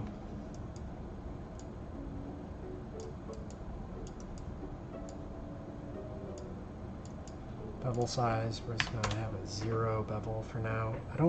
Actually, this is like a good point. I don't know if my regular building can use this, because I don't think we're going to use bevel size at all on these. I can't bevel it if I'm thinking about it. That would be like way too complicated. Yeah, that's interesting. So building deco, you don't need this dingus at all because you're not going to use that.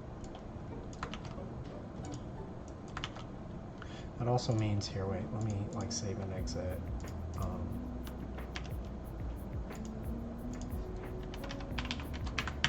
We'll get rid of beveled side. We'll say arrange cube with slanted sides is just going to be the name.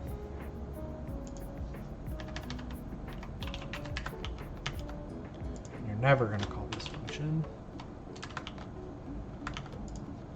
Bevel size can go away.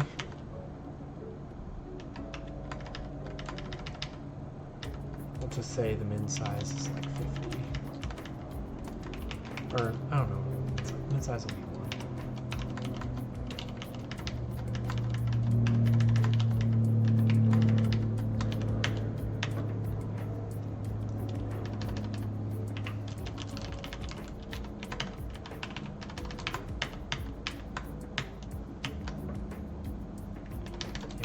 Insets go away. Great.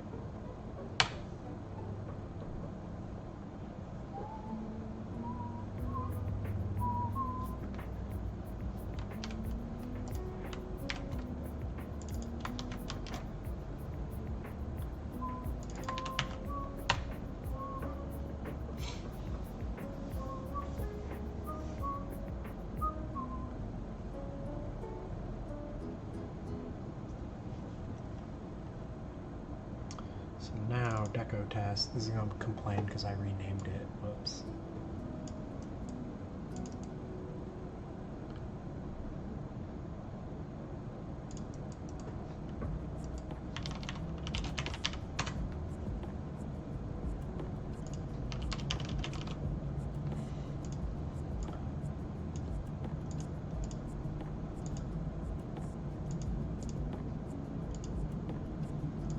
Sorry. Just doing some bookkeeping.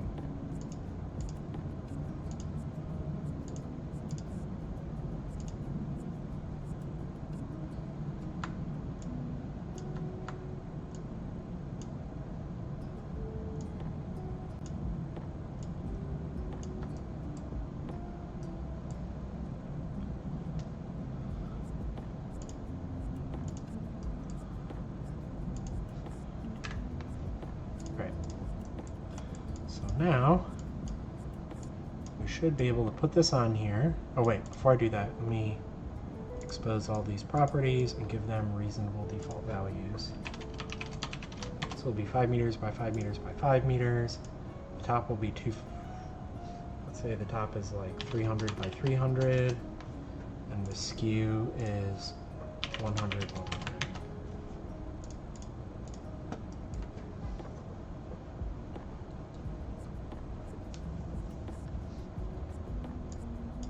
Plug it in, look in the view here, there we go. We see we've got the top and we've got the bottom, and we can skew the top back and forth, and we can also change the size of the top.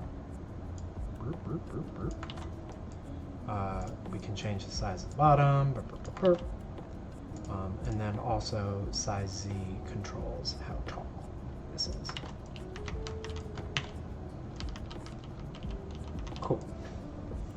So here I can bring this into the main scene where it's like a little easier to see, but here we go. This is our test dingus. So as we work on this, I'm also going to add basically, I usually put a boolean in here called poop.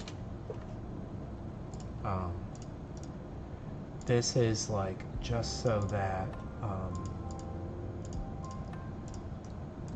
I have like a little thing here I can poke, and that will just cause the construction script to rerun. Because when I recompile code, I'm going to be live coding, but like every time I live code, that doesn't cause this to rebuild. I need to like click a thing to just force it to rebuild. Cool. So we have our debug dinguses. Now we want to basically place our, I'll just put those debug dinguses down here. And I'm going to put a £f1 around it so it's easy to turn them off. Now we're going to place our 4 walls. Actually, one more thing that I think I want to do is do the rotations for the 4 walls. So if we go back to our diagram here, if we think about each wall, right? So x-axis for that first one, that is, what is that? We want to go -90.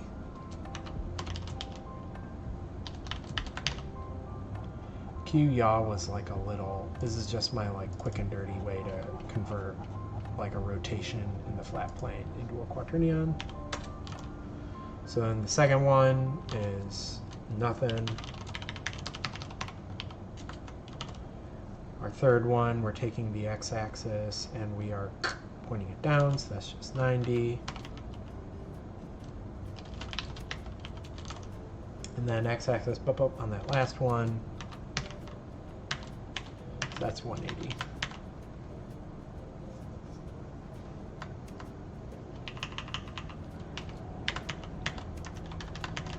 So now we have the rotations of the four walls.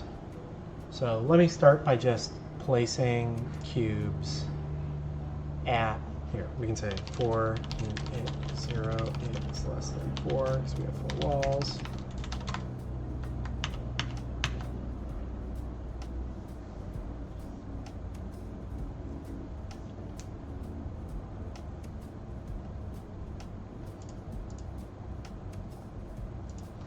We can actually compute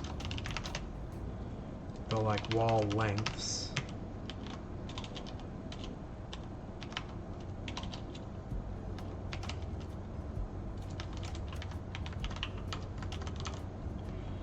So walls 0 and 2, their length is just the x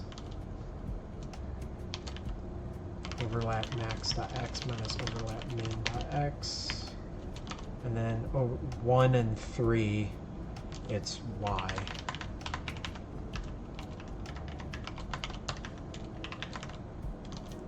So 0, 1, 2, 3. Great. So here we can say if wall lengths it is less than like a millimeter, we don't care to make a wall. But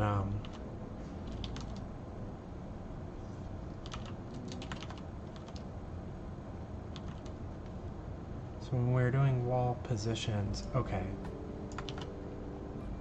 this changes a bit, right? The position of the first wall is going to be, I'm thinking about this now, does it make sense to rotate them all around, or does it make sense to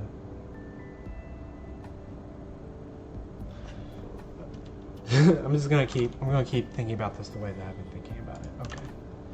Sorry, my brain is trying to figure this out while I'm talking about it. This is like I'm both the student and the teacher at the same time, which is why it's so confusing.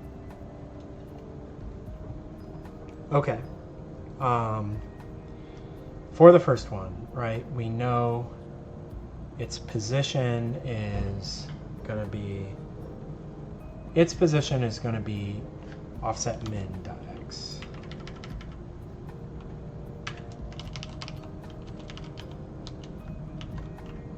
For overlap min, we know the first wall, your position is going to be overlap min.y.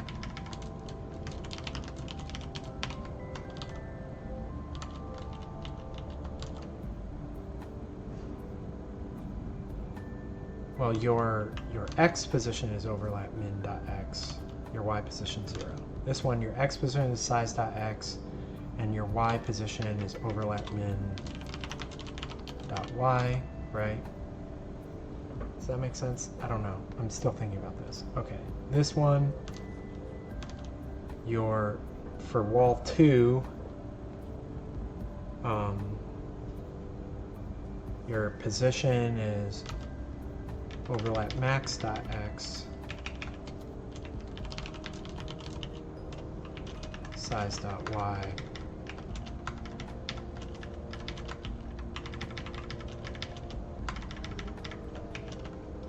And the third one, your x is 0, but you're going from overlap, overlap max position.y. Because you're pointed up. Okay. So let's just make a cube for each of these at the correct things, right? So we're going to say add static mesh component onto the owner. The mesh, we're still just placing deco cubes for now. So our position is wall position it. our rotation is wall rotation it. And then our scale is, our X scale is just going to be, I guess for now I'm just going to say 0.1. That one's going to, that's going to be a thing. We're going to compute that later. Our Y scale, though, is the wall length it. And then our Z position is size dots.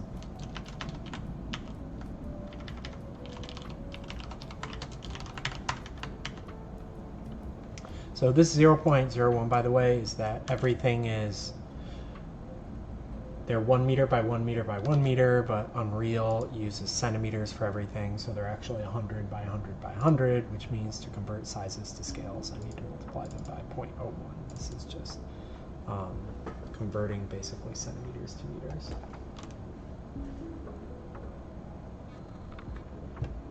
Maybe I could just express the size in terms of meters. I don't know.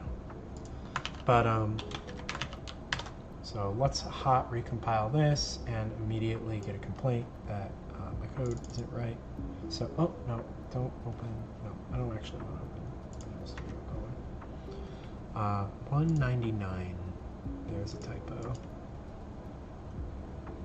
Oh, cannot convert, so this is F vector. Great. So here we go, I'll poke it. Now we've got 4 walls, and you see, as I skew the top, it's going to keep matching that, right? So I can skew that way, I can skew that way. It like doesn't do that. This would be invalid. This is why I need to clamp. We should only be able to go this far. But now basically what we've got is, you can see I placed some straight walls, but we don't want straight walls. We want different meshes based on whether you're fat bottom or fat top or whatever.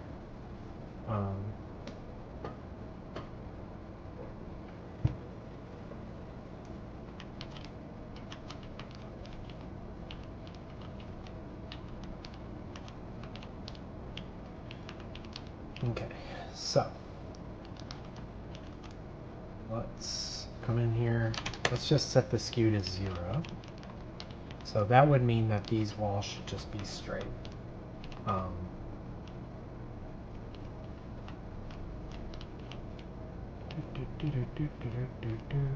They are sticking out though.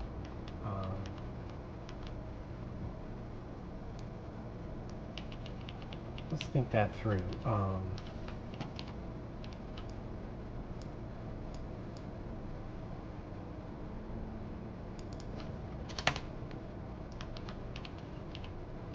Okay. Actually, I'm not going to worry about that right now. But I'm going to say, like,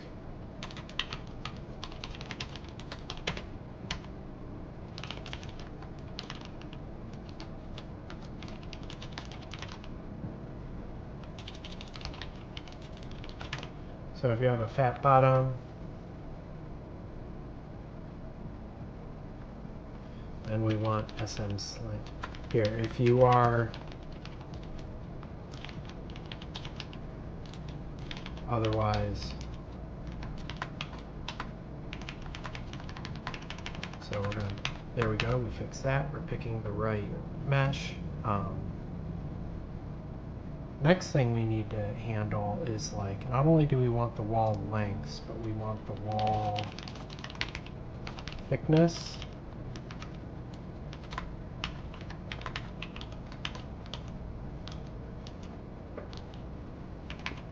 So for this, for, what is this? For wall 0, I think this is all going to be computed differently depending on what your type is. So actually, let's just come in here. This is so annoying.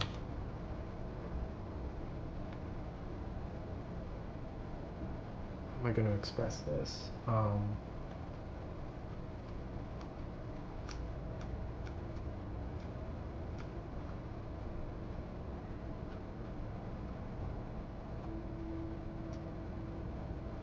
So for wall 0 and 2, the thickness has to do with, it's basically,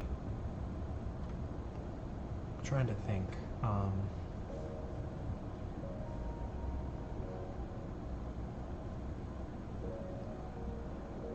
In this case here, in this case, like, your thickness is the size minus the overlap.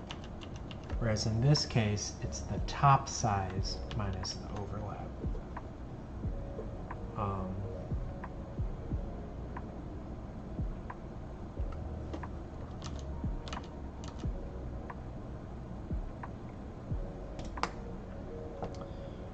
How does this work?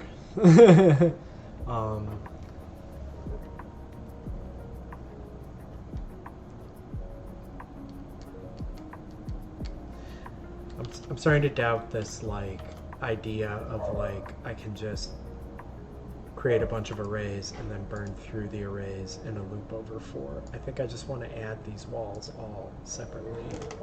Maybe if I focus on just wall 0 and then I write the code for wall 1, then I can figure out what they have in common and what I can factor out. Ugh, this is so annoying. Okay. Here. Wall 0. If wall type, here, so we'll just say switch, wall type 0, case, wall type straight, we'll also make that the default case, case, wall type fat bottom, case, wall type fat top.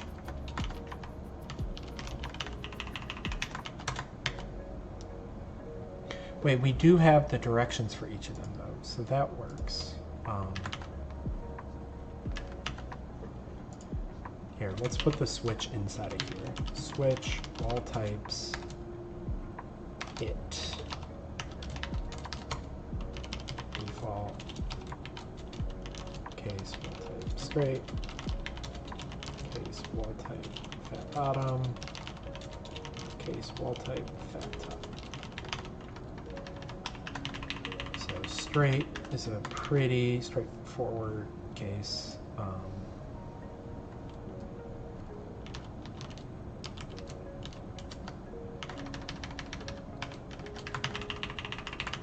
Yeah, although one thing I've gotten wrong, I think, is that they're sticking out because the cube is coming out this way, right? Like it's, whereas like we want the cube to go inward, right? So I think I got the rotations all backwards.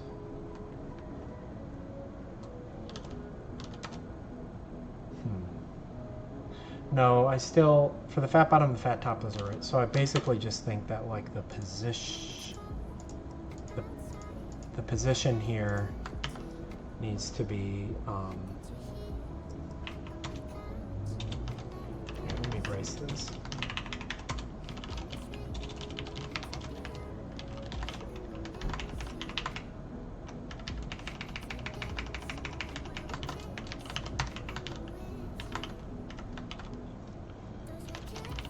Wall rot it.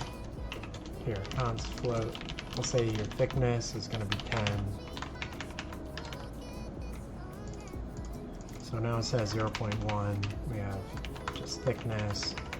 We can move this 0.1 times out here.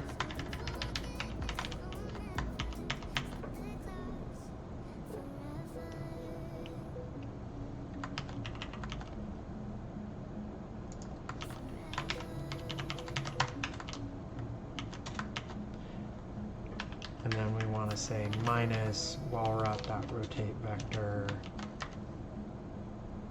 Or actually, we just want to, we have the directions of all the wall, right? Like beep, beep, beep, beep, right? So I can say minus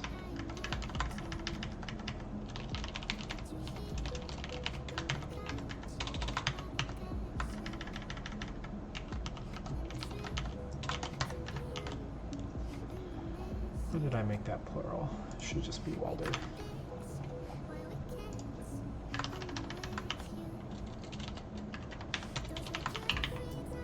So for fat bottom,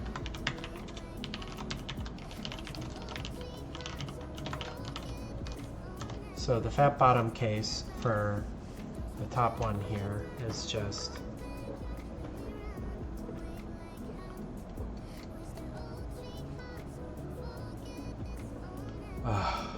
right, okay.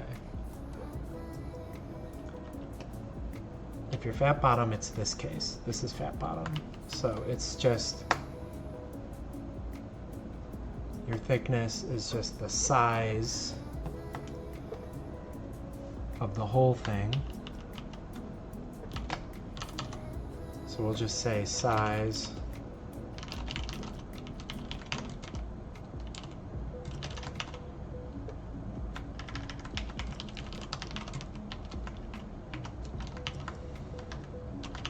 dotted with Walder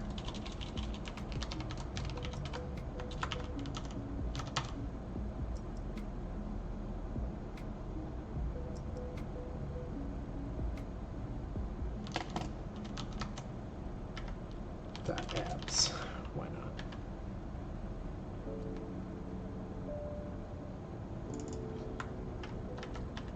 Vector 2D doesn't have abs. That's annoying.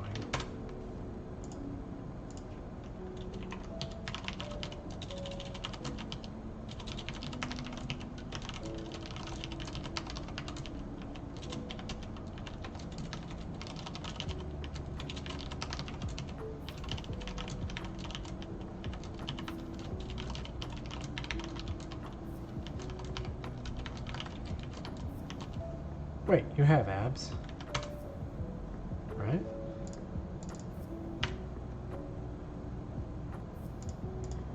Get out of here.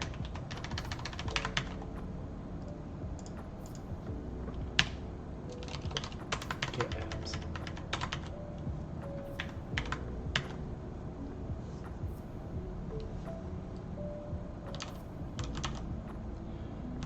So we have the size,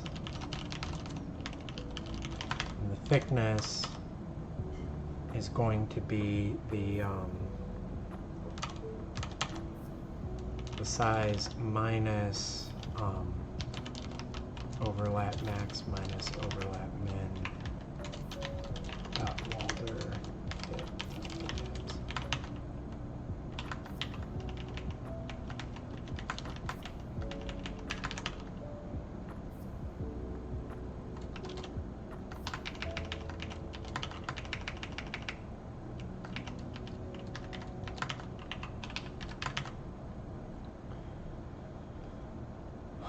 Get out of here. Okay, this code is getting more and more tedious, but whatever. So now if I look at our corner piece, or was it not the corner? This is, so the position of it here actually is going to need to be aligned with the whatchamacallit, the top, right?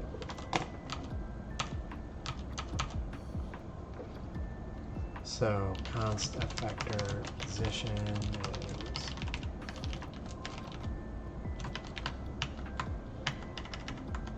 minus Walder bit times thickness.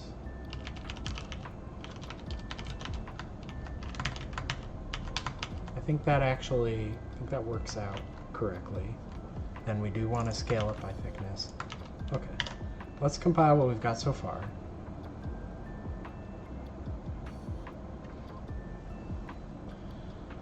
Apparently touching that back header made it want to compile a lot of files. Whatever. Okay, I'm not confident that this is going to work, but let's see what happens. Okay, we have gotten a lot of cubes. Do we get cubes?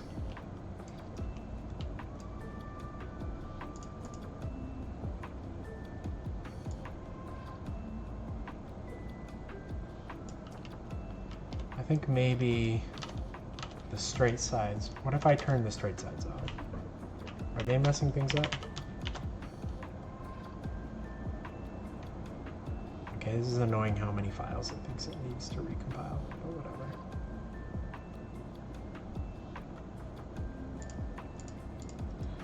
No, those are definitely coming from... Oh, wait. Oh, I'm passing demo cube in here. Okay, that's the problem. We want to go slant.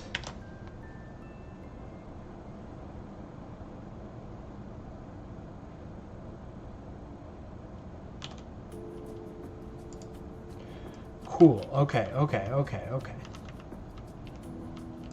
know what's going on with this dingus, but that dingus looks correct-ish, right?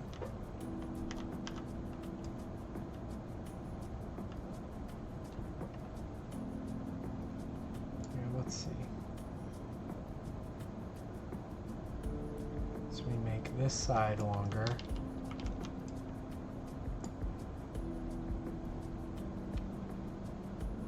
This guy is looking like almost... There's so much like almost correct about what I'm seeing right now. Very... yeah, we're doing something wrong. Okay, let's get these straight pieces out of here for now.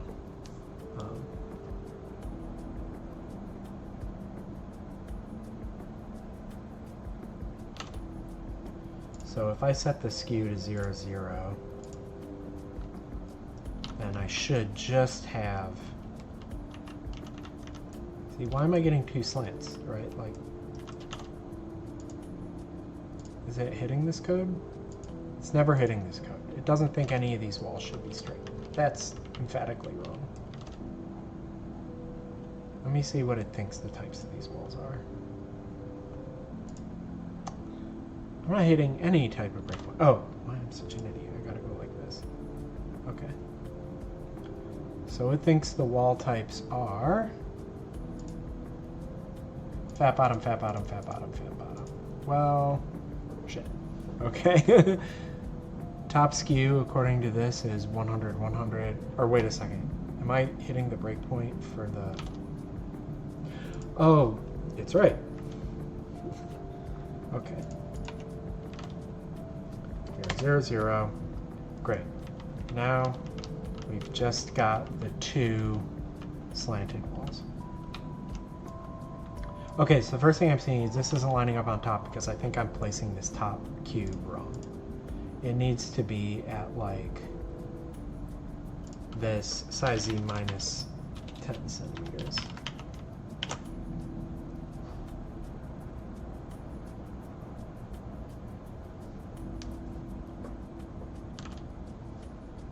Poke it. Okay, great. So I think actually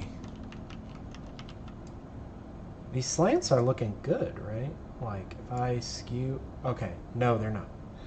Those slants are looking quite bad. But these slants are looking quite good. So I got two good ones. Wait, why is that not... Oh, that's not lined up because it's the same reason. Okay, this one needed to be at negative 10.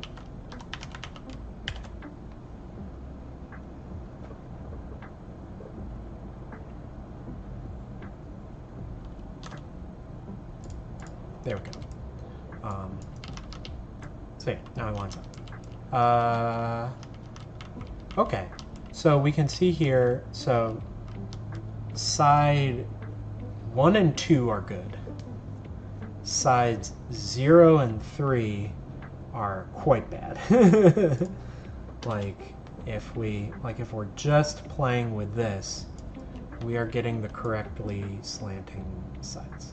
And when we go to the straighter overhang, I'm not plotting those yet, but we see that's clamped correctly.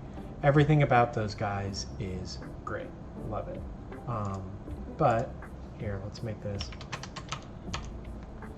if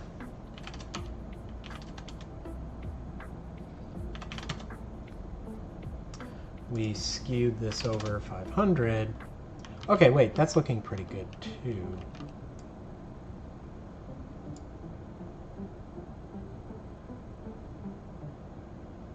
It's just this case right here. Something's gone very wrong in the state of Denmark.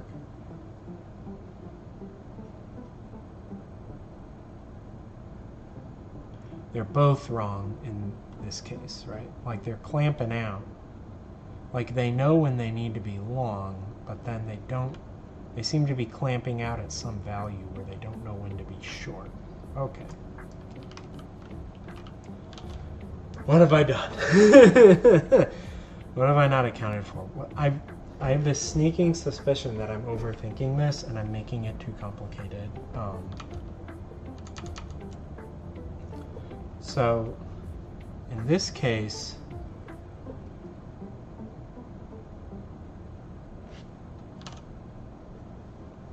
I think the thickness is just the size in its direction minus overlap min in its direction. This like in its direction thing, this here just like dot by the wall direction, that's basically just like select the component, right? Like the wall direction is either X or Y, right? So this is like basically just get me the distance along the normal, right? So the size along the normal, the overlap distance along the normal. So if this box was like in here, like if this was in here, it would be overlap max minus overlap min, which the overlap max and overlap min are correct, right? Like when I go, when I skew it this way, like it's definitely getting those lengths right, and those lengths are just overlap max minus overlap min. So that's right. And scaling those right.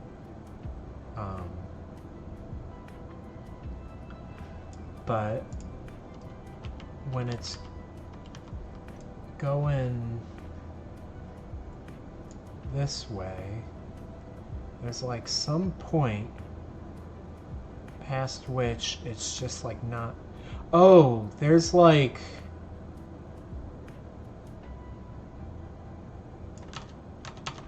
It's actually. Okay, this one's another annoying special case thing. We don't want overlap max minus overlap min minus the thing. We want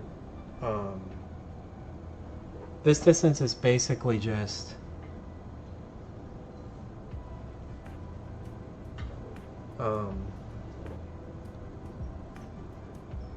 the skew.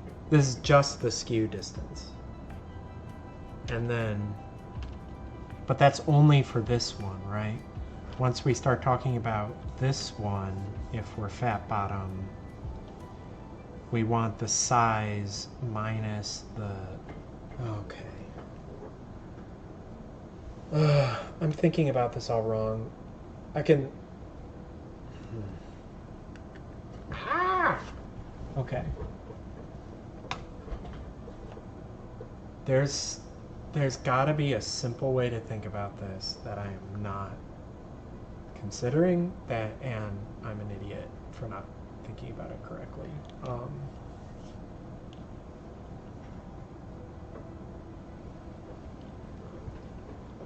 I think I might need to go back to my old plan of just doing this one at a time for each wall, rather than trying to compute everything about all the wall, because it's just so special casey.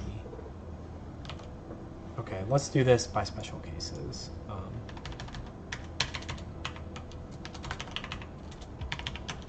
Wall 0.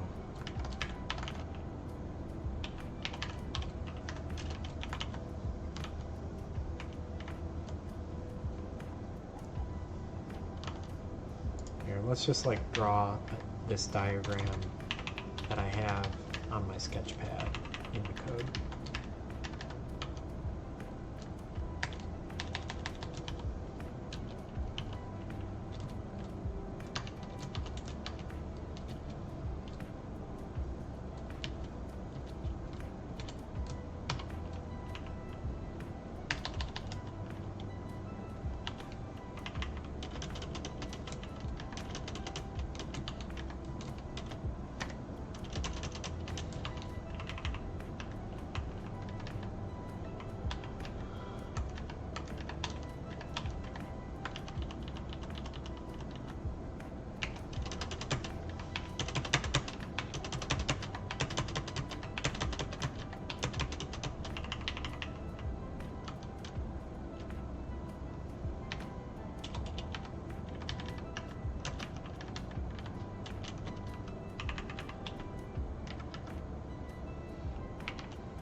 So for wall 0, we want wall type wall type is, we already computed this here.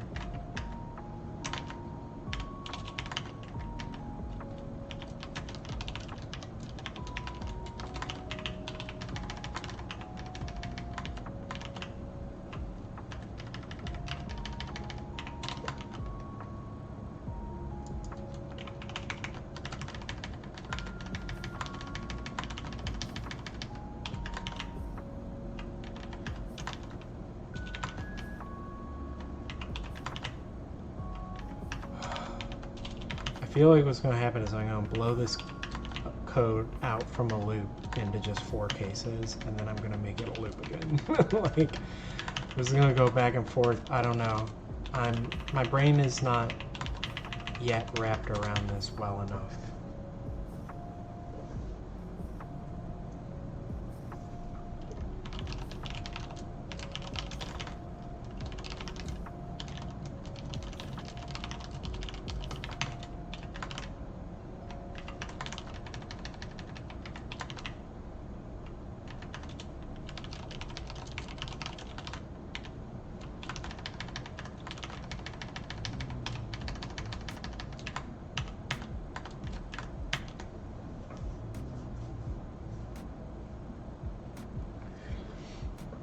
Actually, here, let's just do this.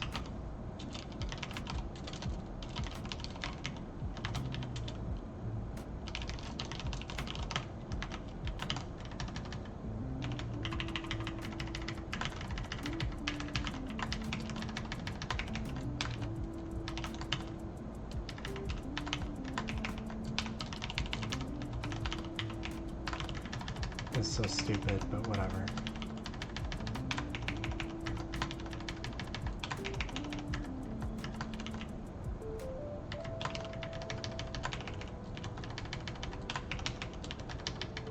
What's obnoxious is that, like, once this stream is over, I'm gonna look at this for like 2 seconds and be like, oh, there's such a more elegant way to code this.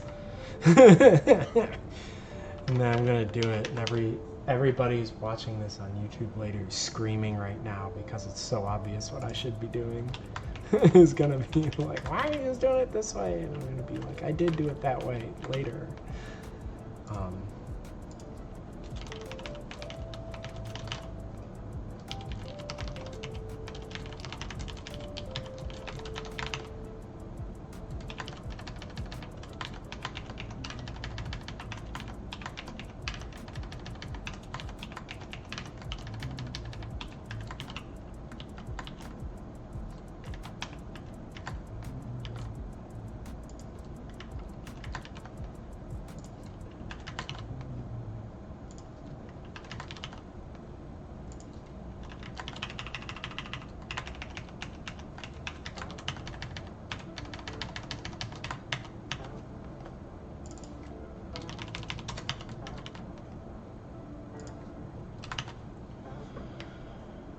Okay, so now let's compute wall thickness for all 4 of these.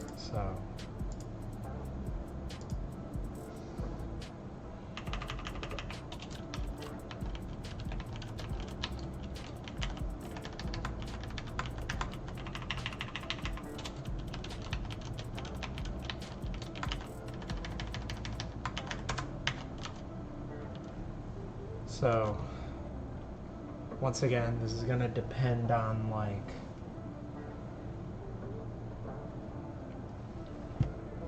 the wall type.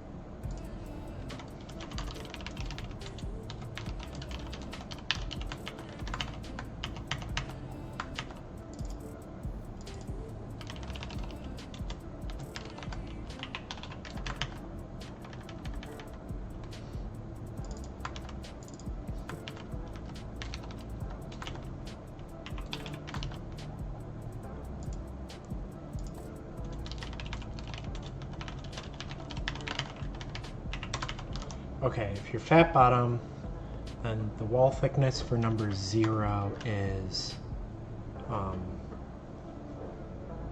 it's just equal to overlap min. It's overlap min dot y.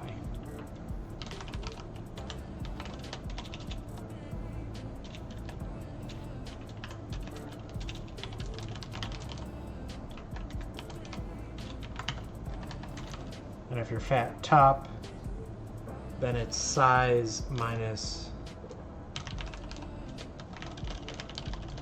overlap max. It's size dot y minus overlap max dot y.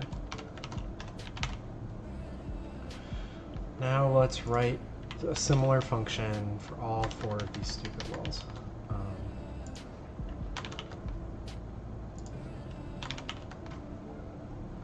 So wall 1, your thickness is going to be, that's great stuff I drew. For wall 1, your thickness is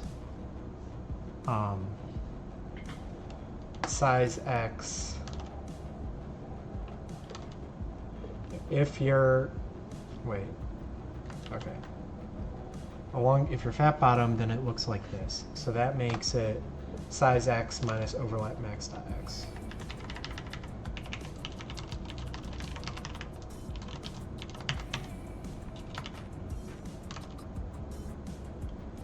And if you're, actually, I'm not going to think about these fat top ones yet. So wall 2, if you're fat top, then it's like this. That means it's size y minus overlap max dot y. Right? Is that what I just did here? Oh, this should have been x. No, that's right. Okay, I'm already, wait. Oh my goodness. Here we go. By the way, I need to change these indexes.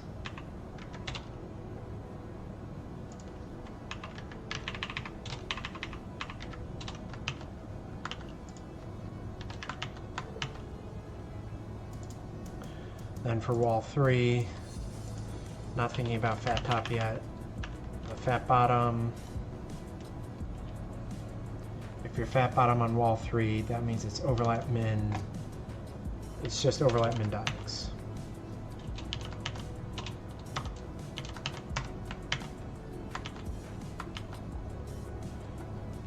Cool. So now let's recode this. This code is like drawn stuff.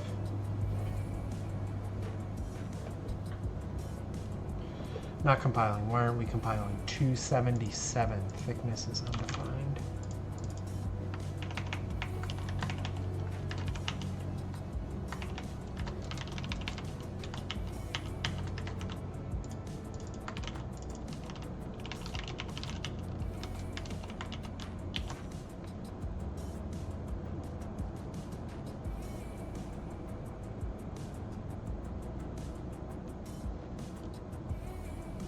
Okay, so we can poke this, and wow, look at that. It is totally wrong.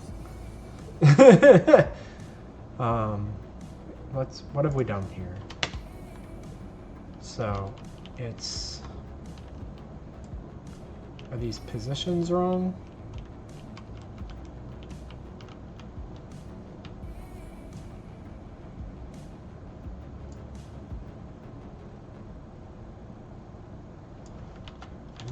I clearly messed something up.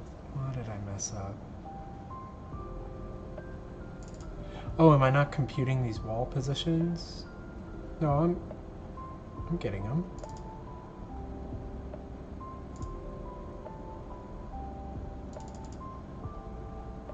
Oh, whoops, but I didn't index them right. That's just a typo. Look how good a programmer I am. Okay, cool. So now, as I skew this to in the x direction,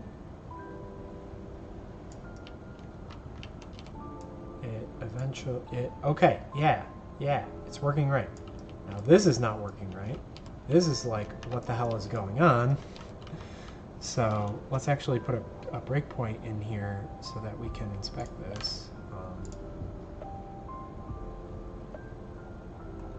It thinks the wall types are straight, fat bottom, fat bottom, fat bottom.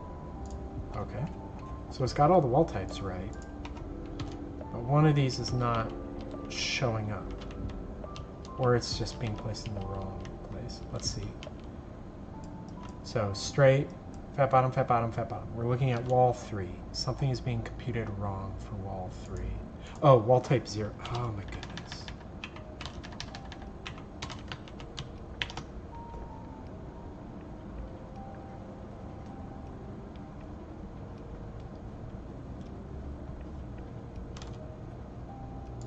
There we go. So now as we skew this left and right, that looks correct. As we skew it this way, we will introduce a guy like that. Yeah, so now in the case where we have 4 fat bottom walls, the fat bottom walls are being placed correctly.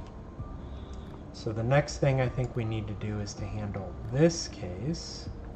Uh-oh, what happened? This guy's too long. This guy's too long. What happened? Who are you? You're number 3? Wall length 3 was overlap max.x minus overlap min.x. That's the same as this one, max.x minus min.x. Welder, wall thickness, wall length, size.z.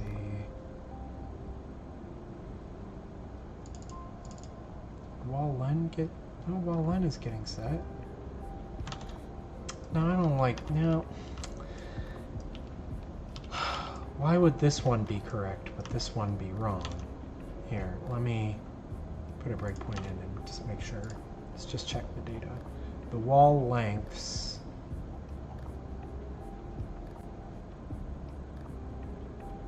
are 300, 132, 132, 300. So that's 300, 132, 132, 300. Wait, what? Oh, these two are like swapperoonied, aren't they? This one is supposed to be long, and this one's supposed to be short. So I think 2 and 3 got their lengths mixed up.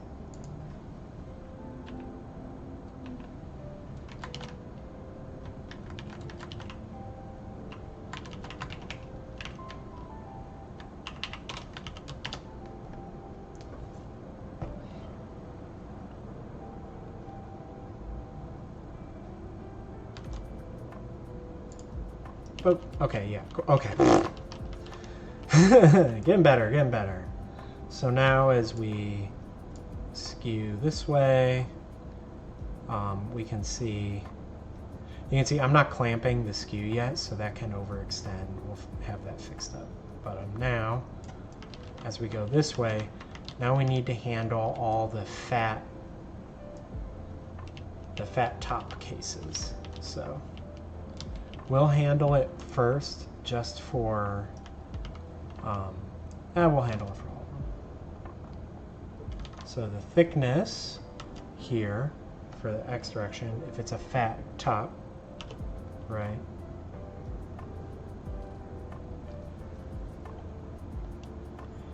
So this one is going, if it's like,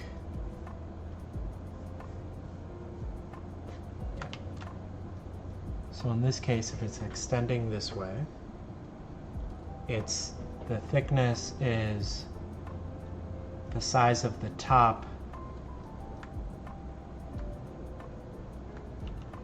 Wait.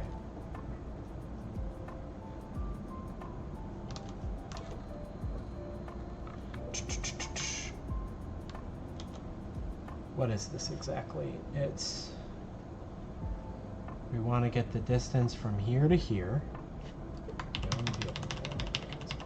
I should be doing all this great stuff here. So from here to here, is the size of the top minus the size of the overlap. So wall thickness 0 equals top size dot y minus overlap max dot y minus overlap min dot y.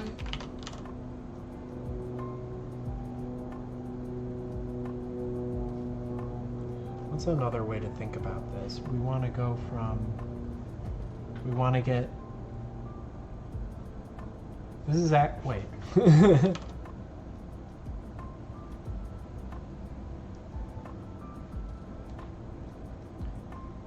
Well, let's just go with this for now. Okay. So,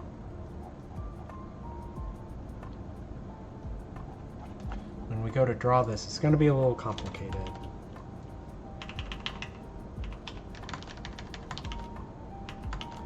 Because rather than simply, here, I can pull a slant out and we can look at it.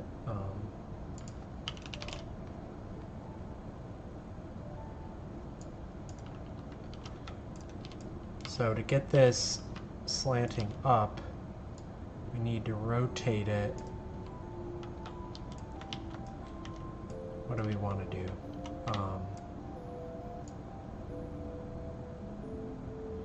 So it's currently slanting this way. We want to get it slanting this way.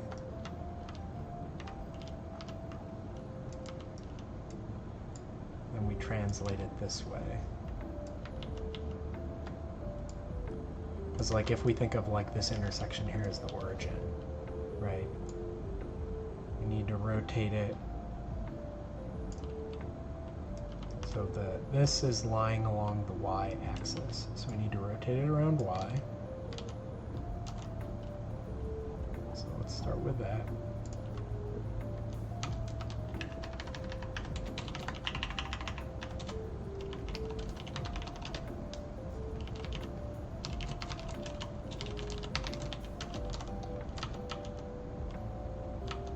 Let me go back here. Like, this is a little confusing. Here, I should do it there. That's the actual origin. So around the y-axis, we're doing pi radians.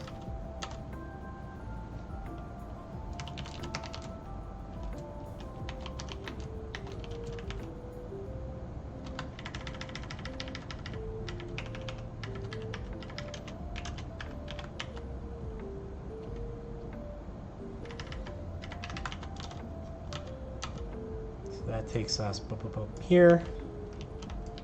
And then what we need to do is we need to translate along z and like counter move the size along z and x, right? So the rotation is just going to be wall rot it times the fixed rotation in local space. And then the position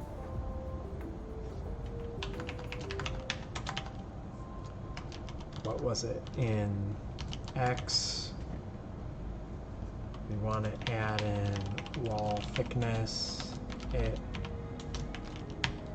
z plus equals size dot z. I think this is right. So let's recompile. I hate this, by the way. I need to have some like better helper functions, so I don't need to think about it that much. But okay, cool. We've got something that is rotated the wrong way.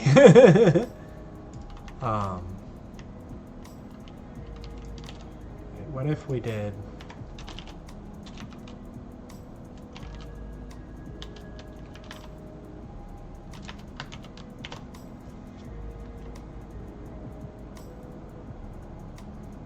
I might just make like an overhang piece.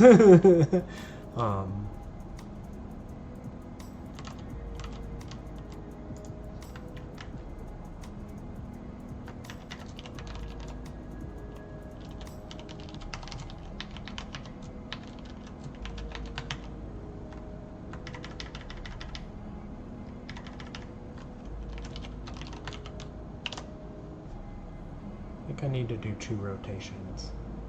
I really might just make an overhanging piece instead of like trying to do this with rotations. Yeah, positioning this is such a pain in the ass. Okay, so it's the right size, it's just in like clearly the wrong place.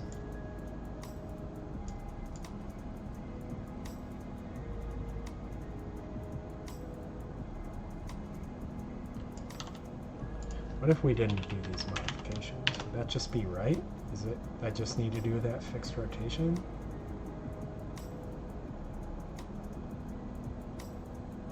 That can't be right. No, that puts it in like hella the wrong place. So I think that like Z offset was absolutely necessary.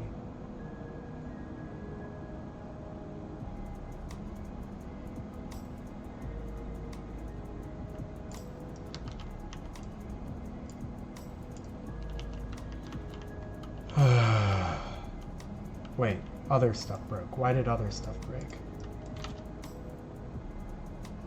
I'm baffled.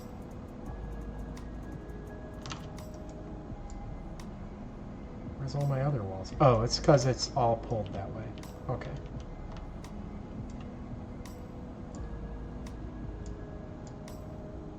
There they go.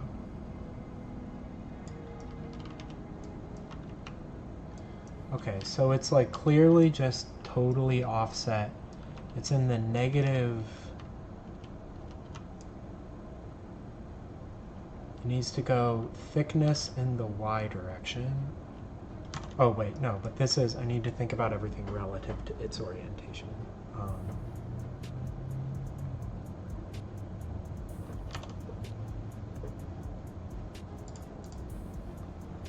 Here, I think it's position plus equals wall rot dot. Wait, no,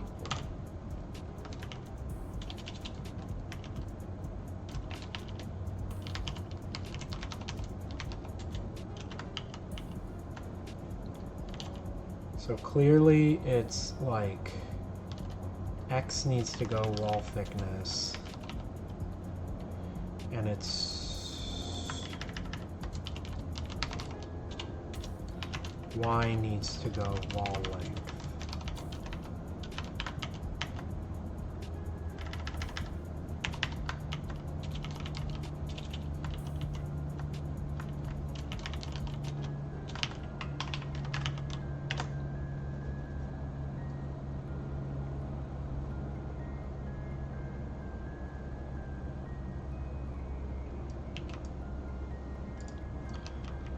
Now we're even more wrong. Wait, should I make this negative? Like the offset should only depend on its size in that fixed rotation.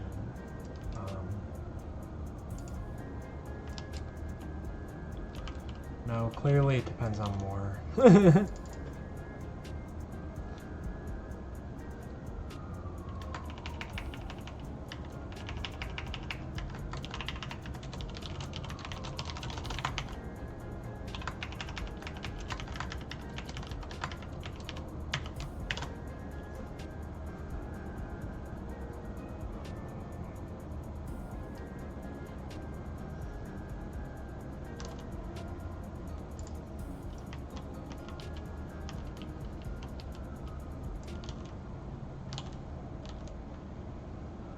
Negative wall length.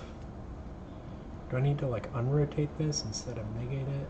I don't know. I'm like, this is literally like Homer Simpson just pressing buttons. Oh, okay. You know what? Whatever. I think I figured it out. Just gonna call that one pretty good. So now it can go that way. It can get flat, and it can go that way. Up to, and it should be up to that amount. I shouldn't go any further than that.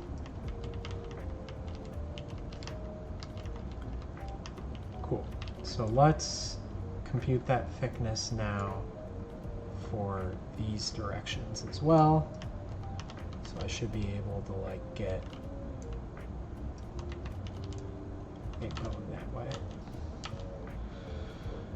Okay. For wall 1, if wall 1 is going this way,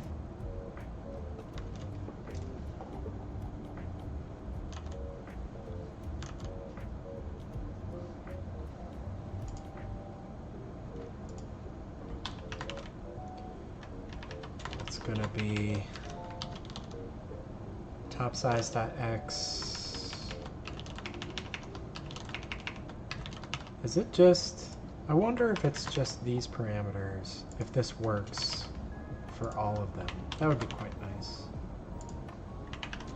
That would get me one step closer to being able to simplify this code. I would just need to simplify that bottom type code.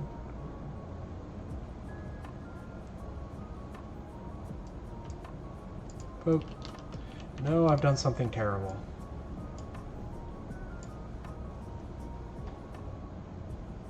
No, I haven't done anything terrible. That one works that way, but it's not working that way.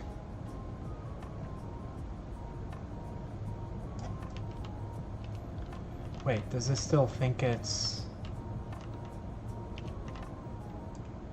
Yeah, let's set a breakpoint. What wall types do you think you have for number 4?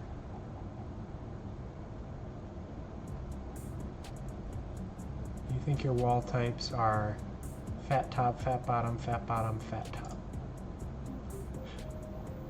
Oh, I did the thing where I indexed them wrong again. Oh my god. What's the point of thinking about this stuff if I can't even type it in correctly?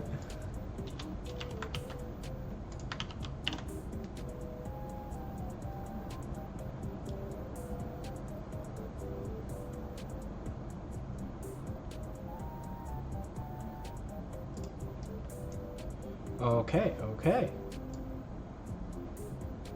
So now we've got it. It knows when to go that way, it knows when to go that way, and it knows when to go that way. So at this point, I think we have solved the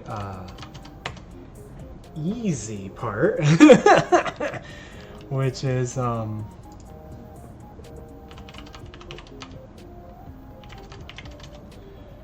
we've done all the sides. Now we just need to place the corners. I'm curious. So this was like...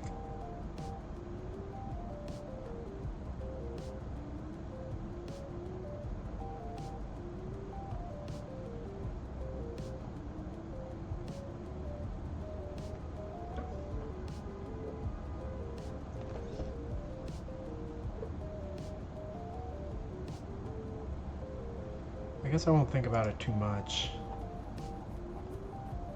other than it's in.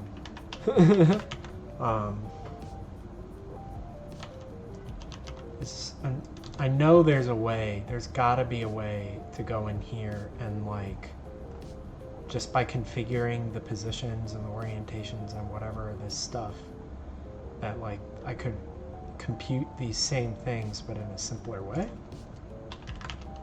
But I don't know, I'm not going to worry about that for now. Here, let's recompile this. Let's come in here. Let's make you 500 by 500, 300 by 300, and then skew you 200 by 200. So now we've got, so the flat sides are working. Now we basically just need to place these corner pieces.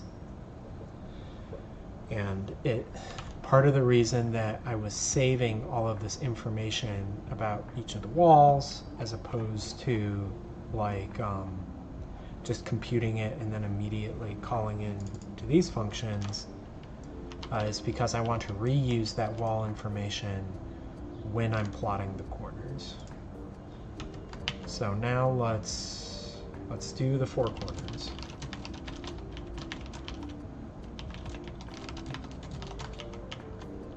So let's just say like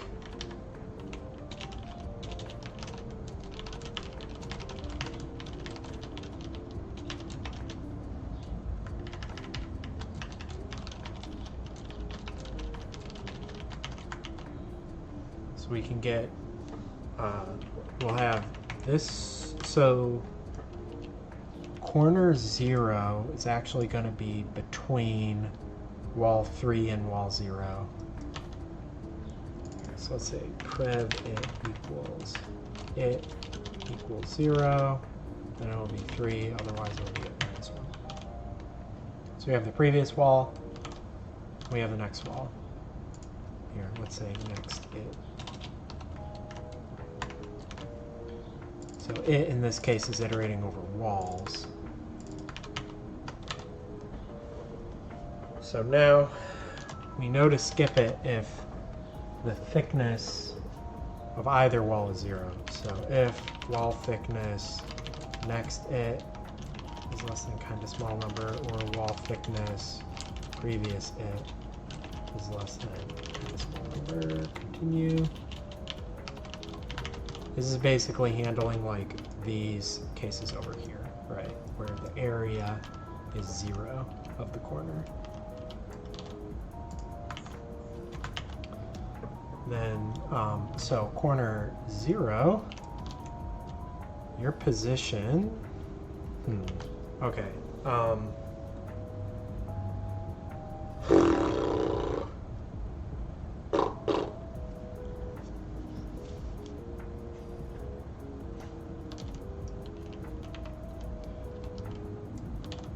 I think another way to think about this is like,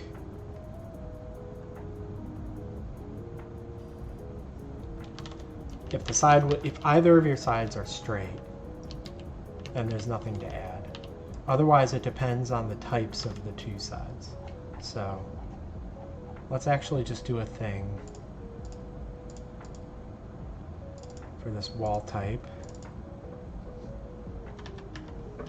You're 0, you're 1, you're 2. I'm going to define a macro here.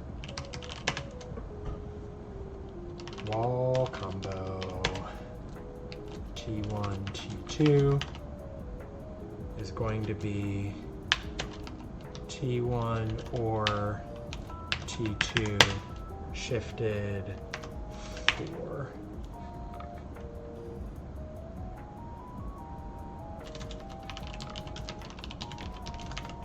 So now we can say switch on wall combo of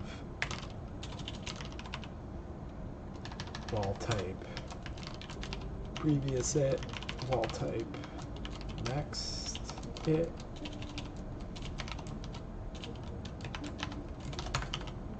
case wall combo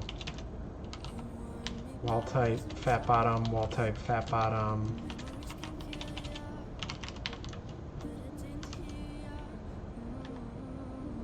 Oh, we suddenly have vocals in the music. I don't love that. I'm going to switch us back to Lo-Fi.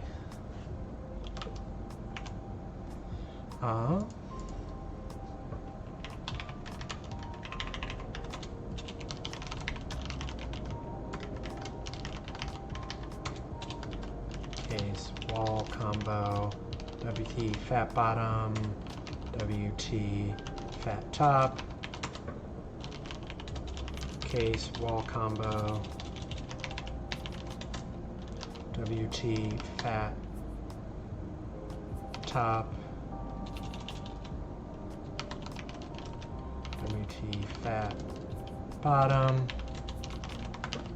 and then case wall combo WT fat top,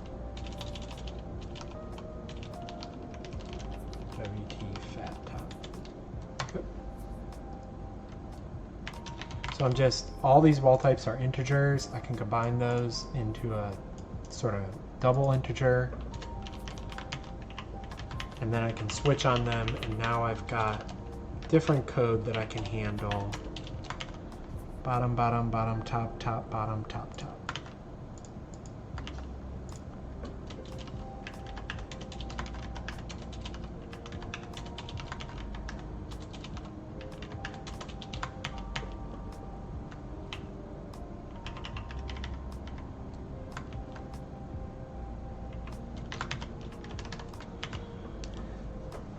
Cool.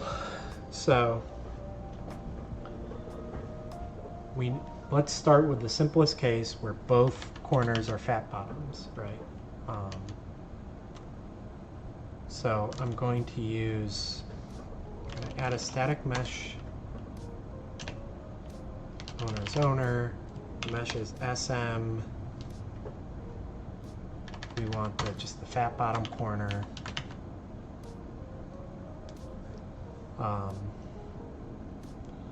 The position is going to be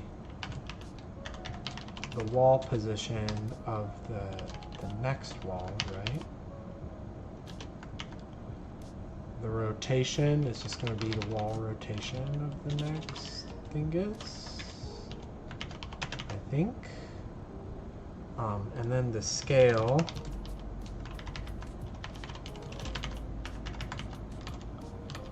so your scale is going to be the previous thickness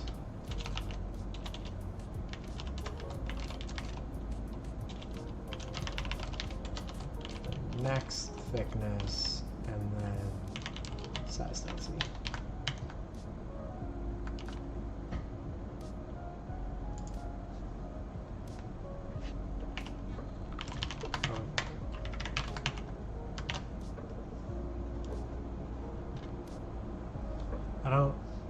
This is just an initial guess. This probably won't work, but it'll at least give us the information we need to like make it work. Why are you unhappy? No conversion from FFact2D to FFactor.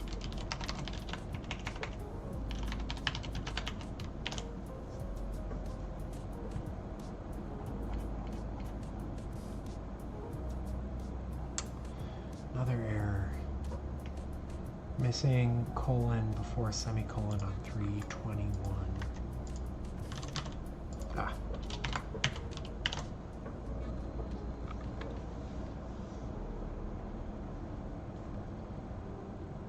Okay. We're good. Poke it. Okay, we got progress. So it's clearly rotated and positioned wrong, but its size looks correct, right? Let's just make sure. If I skew a bit to the right, yeah. I wonder if we just rotate it basically like 180 degrees.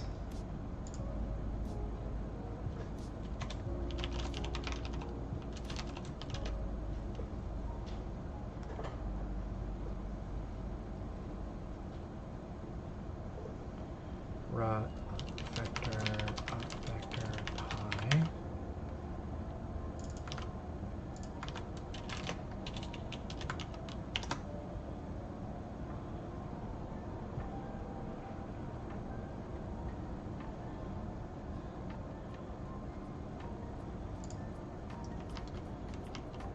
Okay, okay. That rotation is wrong. But wait, was the rotation right before?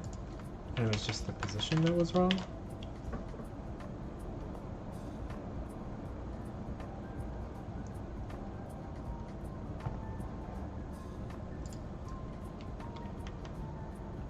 No, the rotation was off too. I wonder if the rotation is supposed to be the rotation of the previous wall.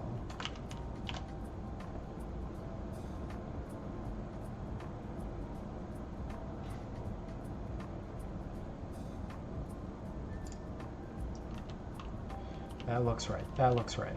So now our only issue is that we're positioned at the same position as this wall, but we're not supposed to be positioned there. We're supposed to be positioned like in. Here, let me, like, if I skew this way.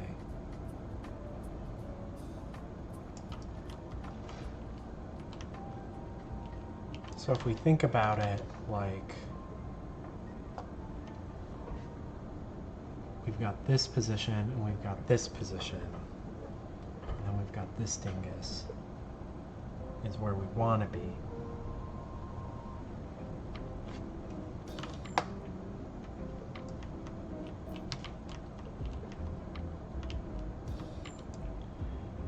So it's like I'm taking one coordinate from one wall's position and the other coordinate from the other wall's position. But that, every other time, that's going to flip. So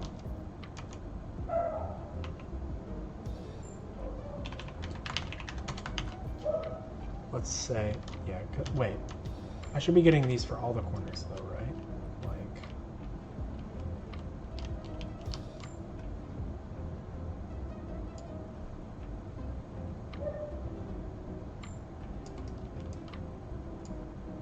let's make the top size smaller so it's more obvious. Let's make this size bigger.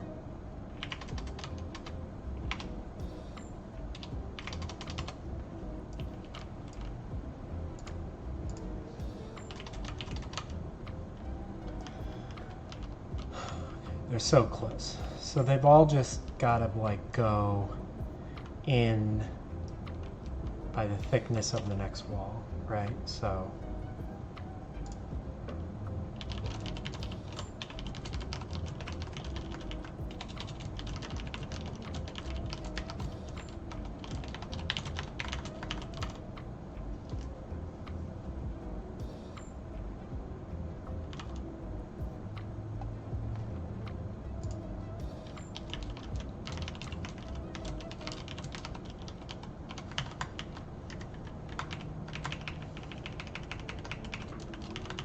here, I think this is going to be right for two of them and wrong for the other two.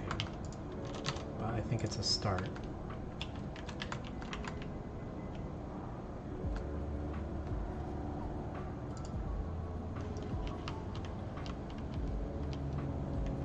Oh, that was very wrong. That's very wrong. Okay.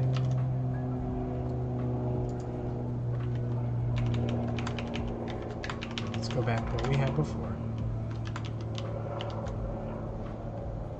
Oop. Well, that's not going to compile anyway. So we have the next wall position. And then we want to offset it minus equals minus wall dir times wall thickness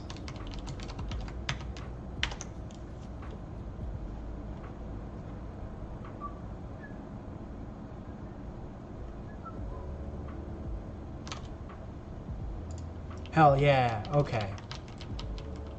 So that version wasn't so bad. We can now skew around the top. And we'll see all those corners look nice. But then when we get here, let's and we know we don't need corners in those cases, and it handles that nicely.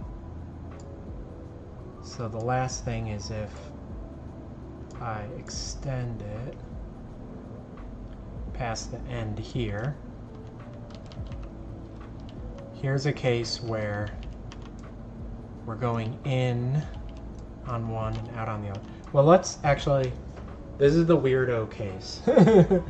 So let's not worry so much about the weirdo case yet. Let's handle the this case where we are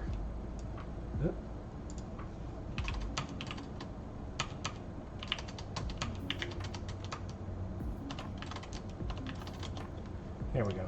So now we've got this case where we are like on both, we have both fat tops on either wall of the corner. So now here, if I just copy and paste this code, we know it's going to be wrong because it's going to go from a fat bottom to a fat top. So then we need to rotate it around like we did earlier. So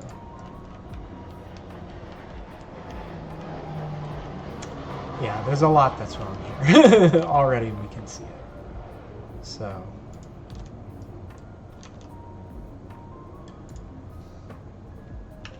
let's say f plot rot equals wall rot previous hit.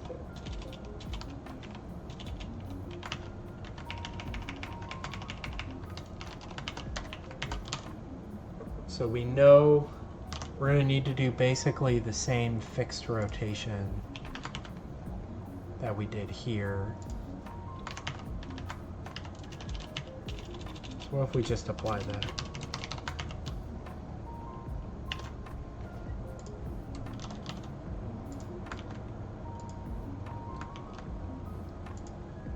I didn't like something. Oh no, I liked it. Okay. Yeah, then we just need to offset the position to be at size.z.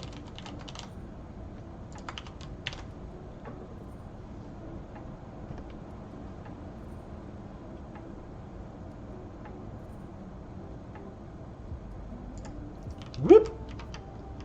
Nice. Okay. So now we can like drop this down to like 200 by 200.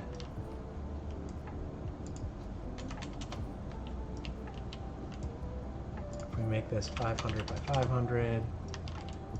Now if I skew it 100 by 100, now we see we've got the right type of corner here. And we do not have the right type of corner here. Uh-oh, something went wrong. Ah, I was so excited.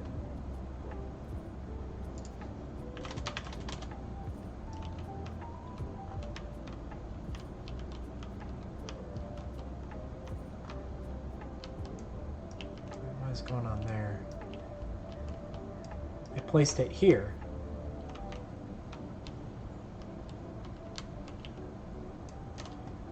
Here, wait. Let's put a breakpoint in before it spawns stuff so we can inspect the state of things. So in this version, the wall types were fat bottom, fat top, fat top, fat bottom. That's like what we'd expect, right?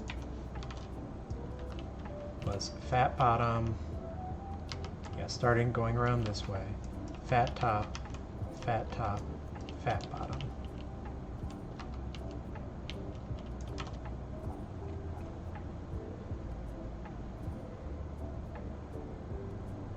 So then let's put a breakpoint in here. When is it adding this? So next it is 2. Is that what we expect? Wait, let me see. 0, 1, 0 to 1, 1 to 2. Yeah, that's the right corner.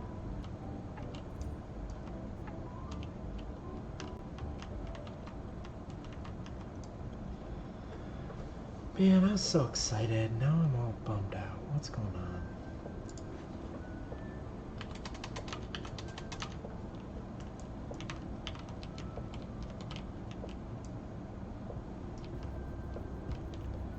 Okay, it's like, it's just like at like clearly the wrong position. And the wrong rotation. Was it just like an accident of symmetry that it was working before? That'd be so annoying.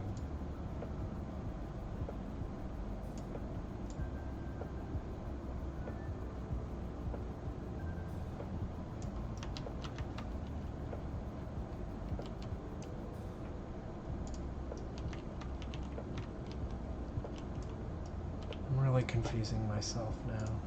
What's going on with my code?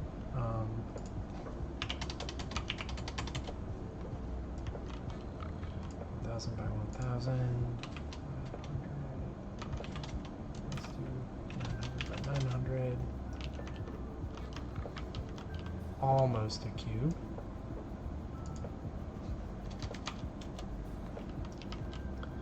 And then if we skew it in the x direction,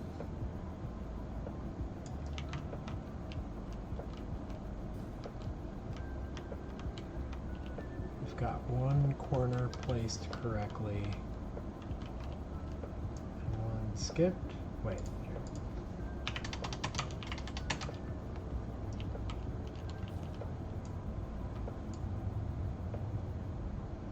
Okay, so this goes correctly. And if I make the y smaller,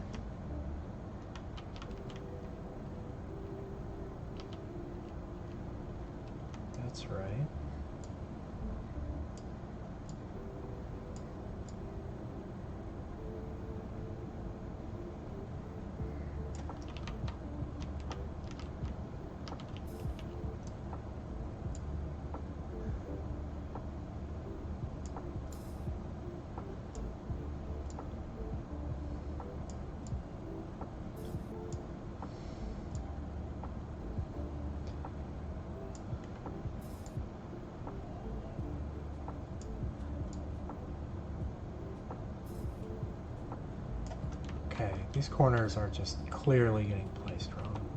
What have I done?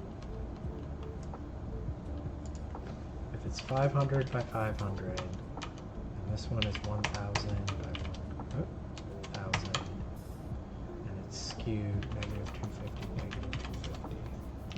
So this looks right. But the reason this looks right is because there's some type of symmetry that's putting everything in the right place. So if I break that symmetry by saying like 900, great. Now we're seeing some stuff that's wrong. Yeah, even if it's just skewed a little, even if it's still bigger.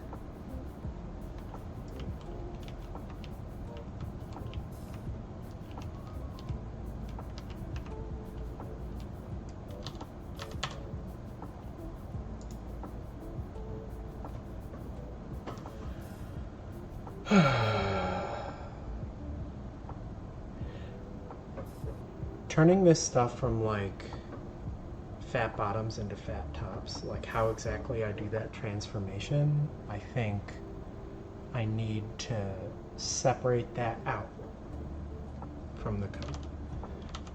So let's like not even worry about for now the corners.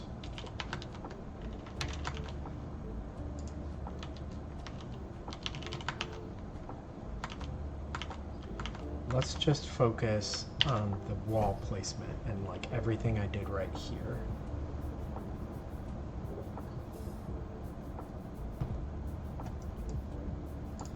So if I go boop, boop, yeah.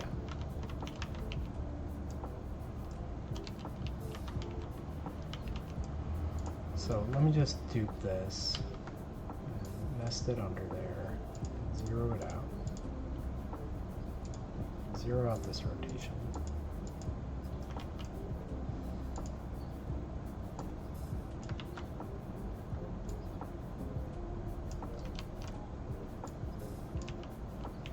We're going to put you back on this local origin. Yep.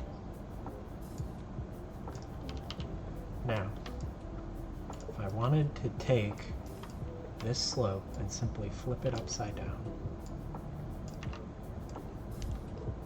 the local transformation is that we've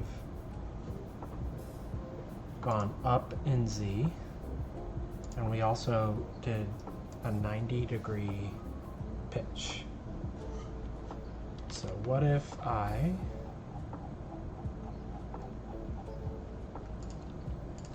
made a function here and say add static mesh component underscore flip,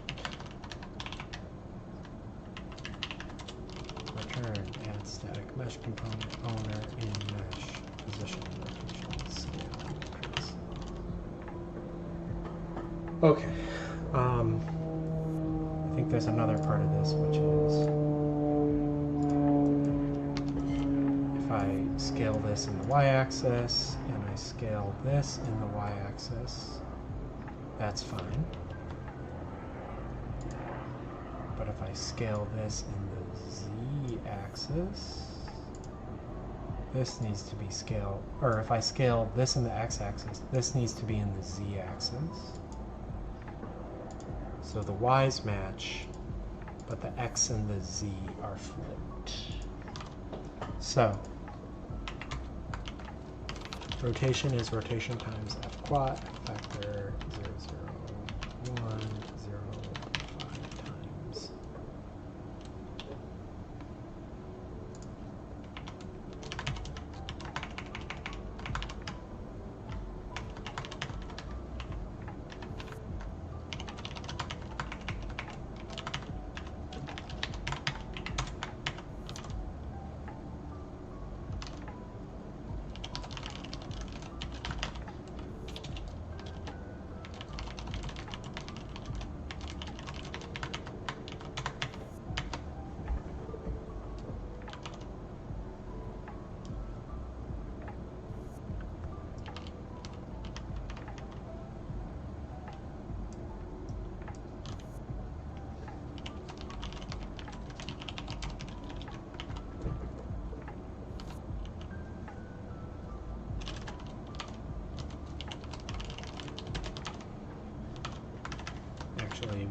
FLIF transforms, it's got to be in local space.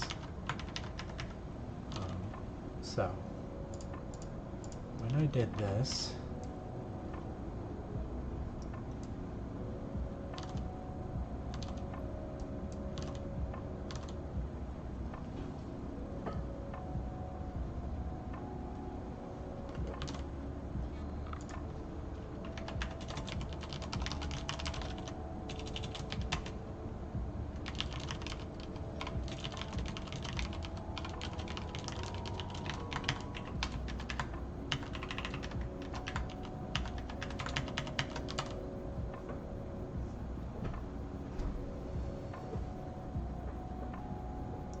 the local position is 100 and the z-axis of the original.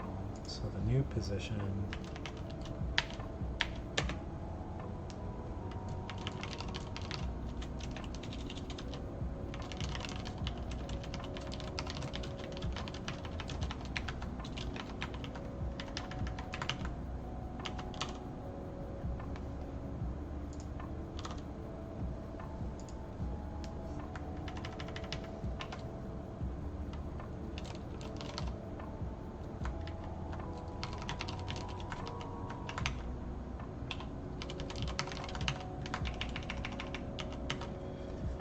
okay.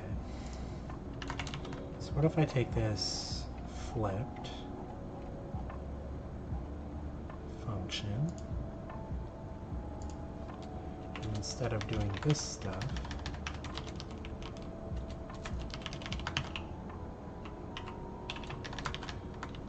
I just took the fat bottom code and I just flipped it here.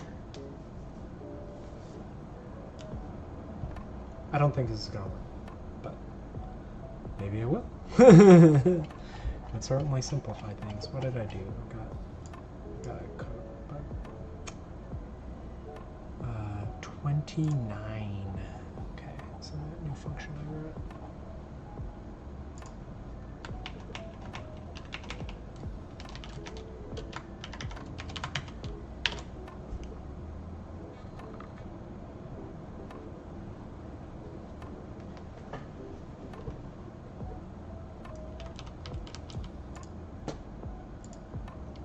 Yes, I messed up everything.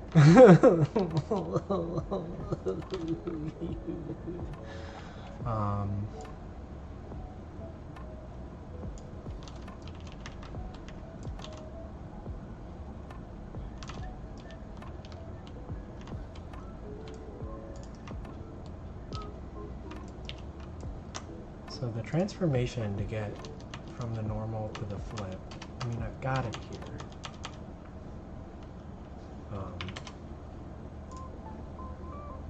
This should be simple. It's a little complicated based on the scaling rules, but that's not actually the part that I'm worried about.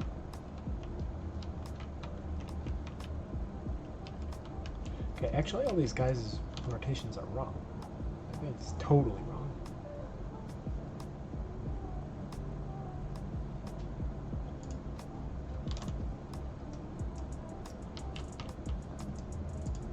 Guy's local rotation was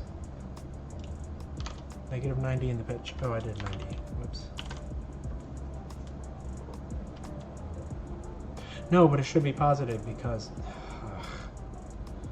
Unreal negates its pitches. That was a mistake. That should have actually been okay. Yeah, that wasn't the issue.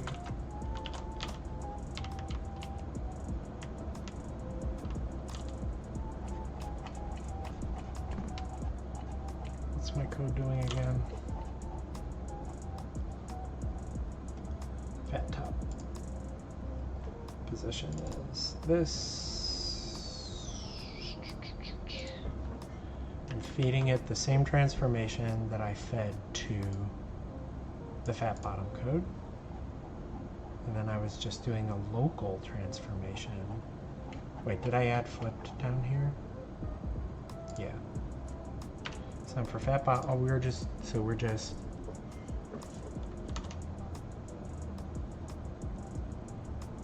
Let's go back to this.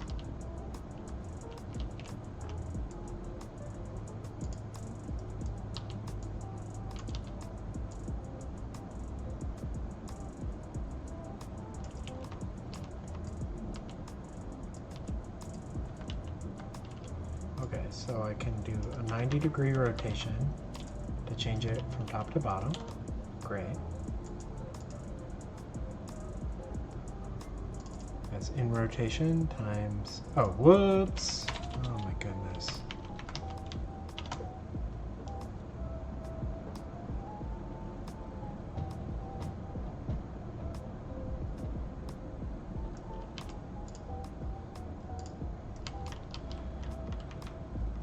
Yeah, almost correct.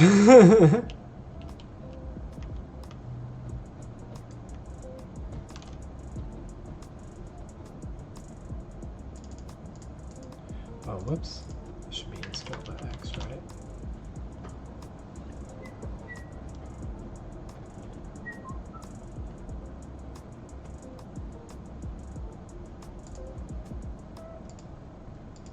No, hella wrong. What if the scale is just in scale? That can't be right, but what if it is?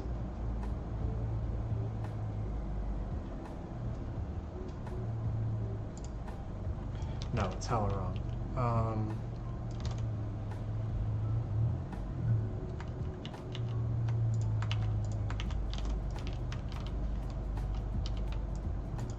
So this dingus,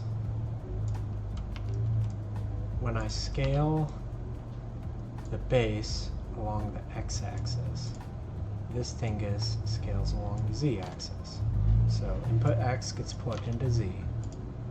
When I scale this one along the z-axis, why are both of these changing?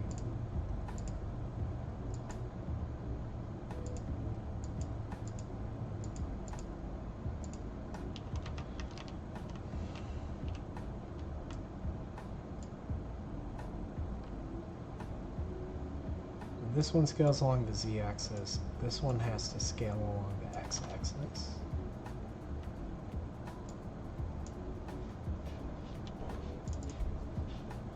Position, rotation, scale. So that scale should be right. Yeah, and then the position is just that thing with the z. This should be right. I'm feeling very right about this code, and yet it looks so wrong.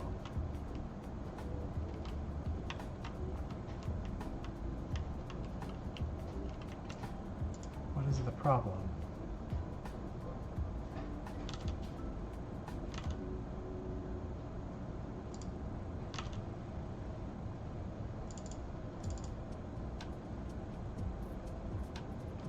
Oh, is it supposed to be rotate and not in rotate? I mean, not in rotate, yeah, rotate.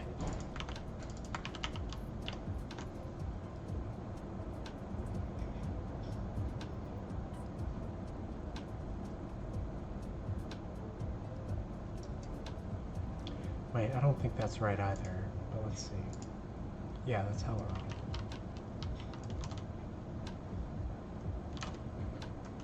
I mean, the rotations are all looking basically right.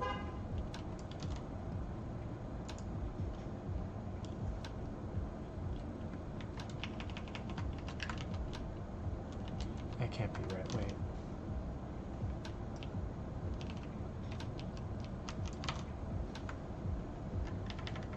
Here, if I don't modify the position, what does that get us?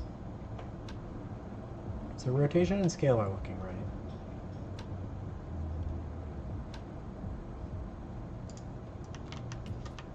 Okay.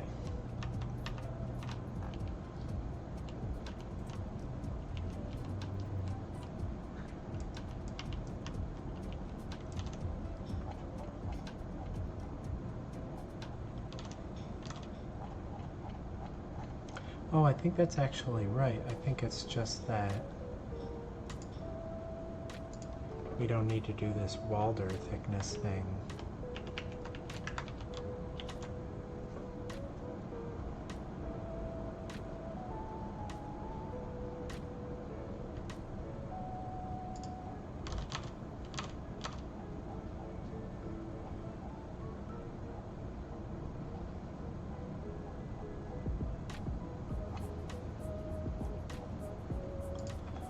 in position plus rotation dot rotate vector.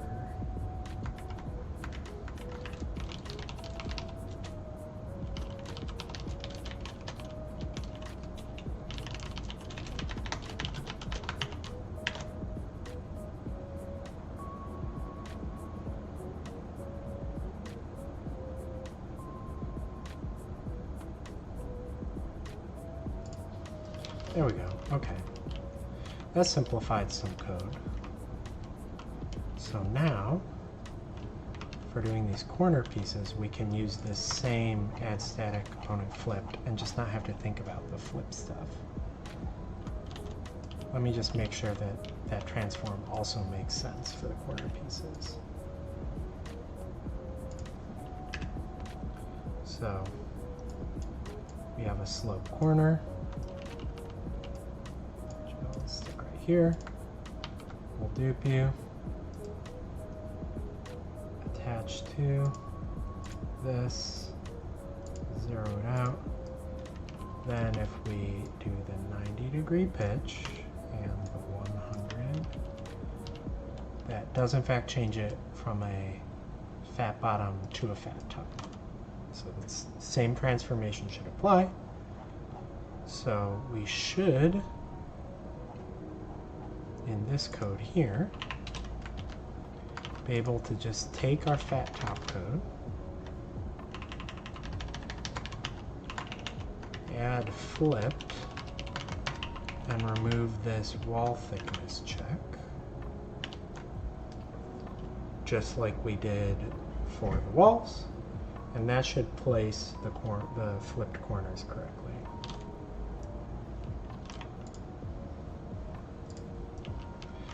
Except not. Oh, we're so close. What does that even do? Is it just...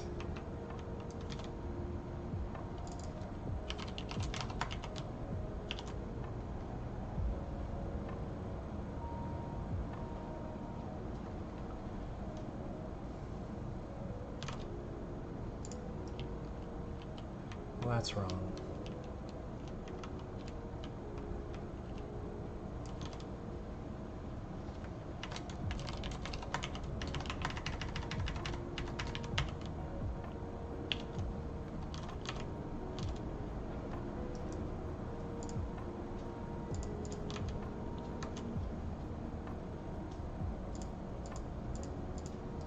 Where even is it?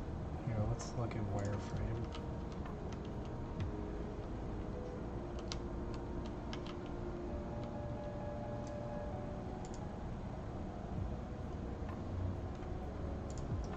That doesn't help. Let me look at it without walls.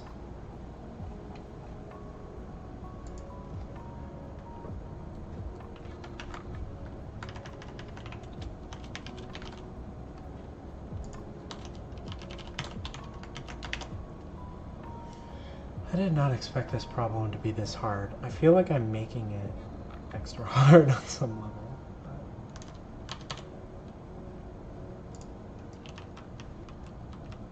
Okay, so it's placing it here.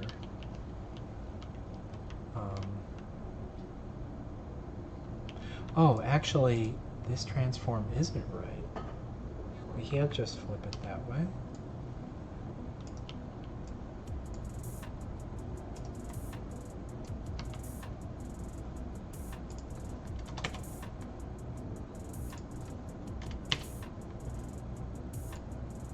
Because what we want is it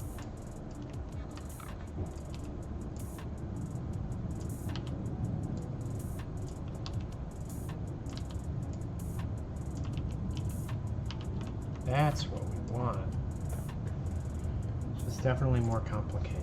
It's 180, 0, 90. Okay. Let's bring the walls back. Get rid of this.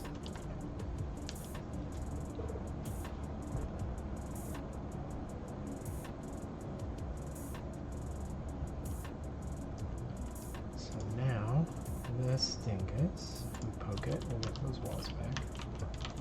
So now we need to redo this flipped code. So what was it?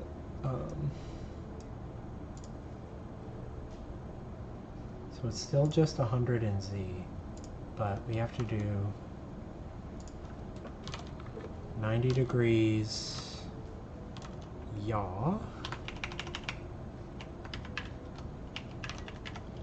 times around the x-axis the whole pi.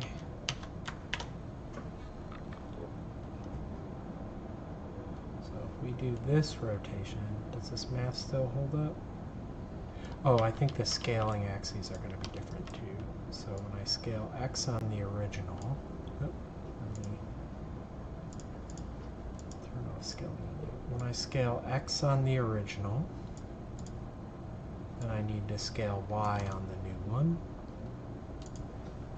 So scale x is being plugged into y. When I scale y on the original, I'm getting x on the new one.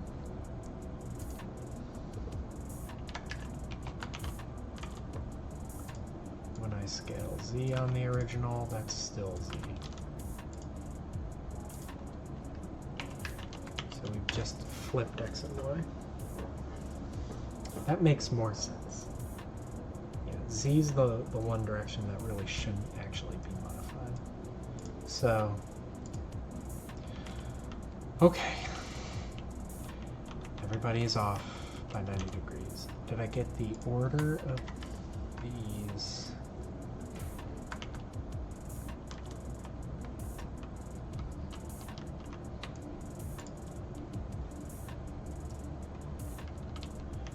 Looks like the positions are still correct, maybe? I don't know, we'll see.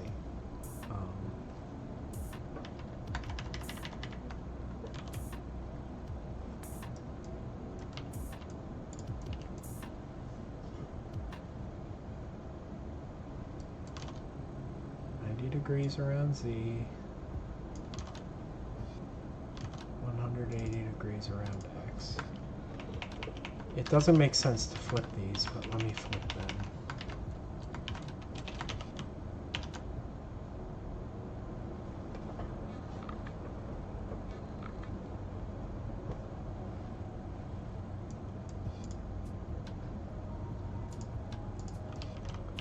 No, it definitely didn't make sense to flip those.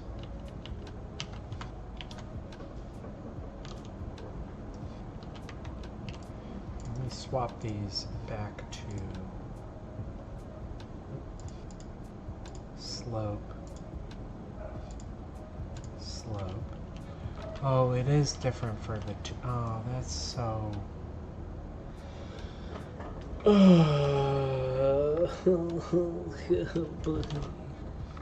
Okay.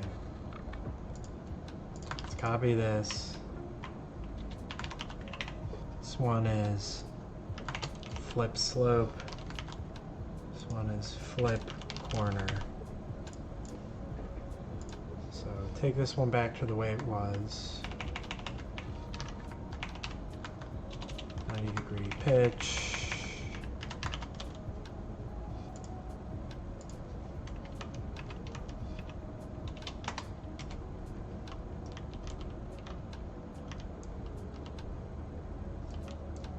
Was it 90 or is it negative? Oh yeah, it was. It's always negated. So scale X gets plugged into Z. Scale Z gets plugged into X.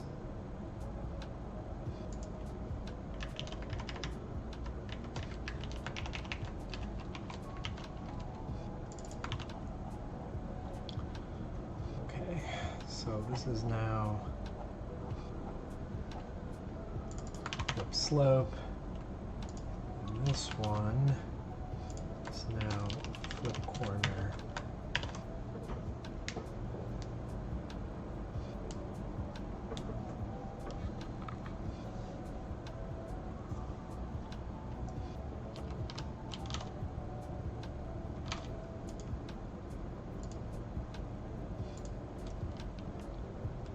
corner's still messed up.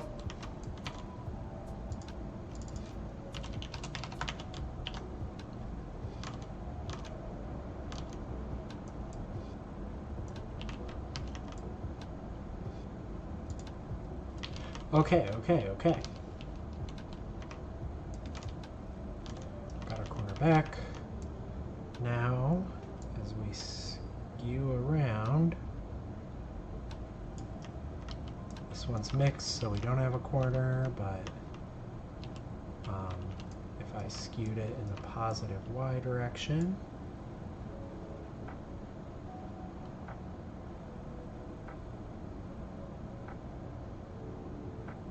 okay, now we've got those corners working. So now we just have to do the mixed top and bottom ones. So let's see here. We now have at position 0 one of the weird corners. So let's see what it's calling that. Poke.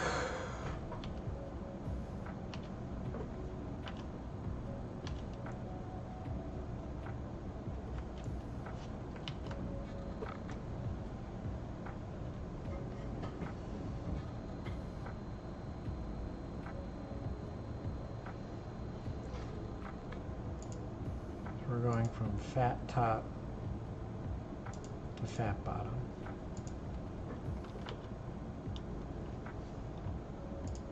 Let me just check. Puts. Nope. I was doing this so I can put a breakpoint in.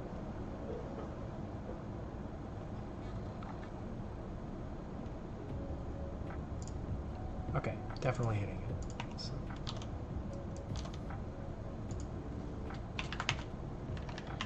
Let's try the same code here, but instead of adding the corner, we're adding the mixed dicus.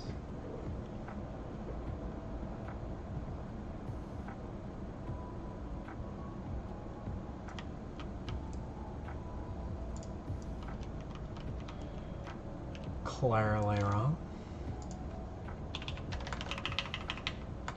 What if instead we did this one and added the mixed dicus?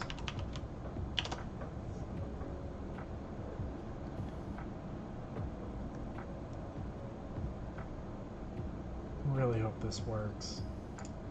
Nope. Really wanted this one, basically, but there's some changes to the rotation that need to get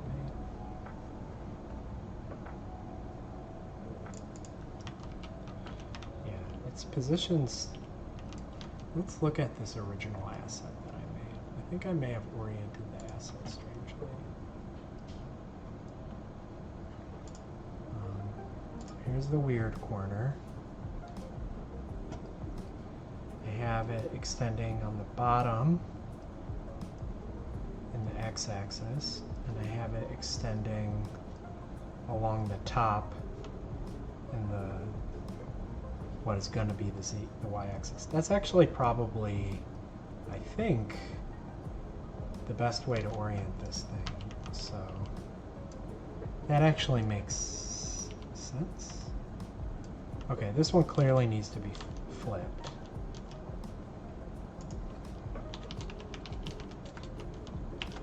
Please tell me flip corner works.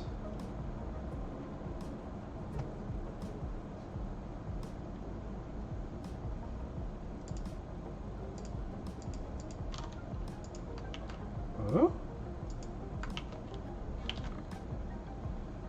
It's compiled, right?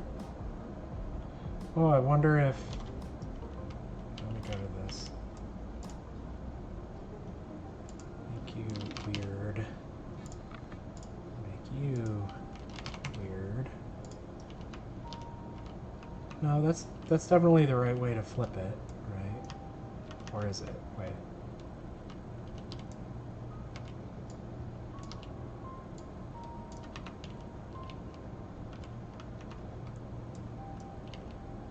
this one is flat bottom on this side.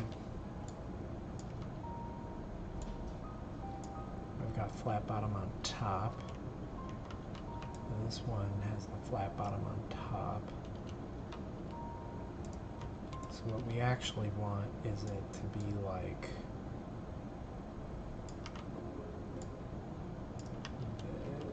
this. Wait, I'm gonna go this way. No, I want the flat.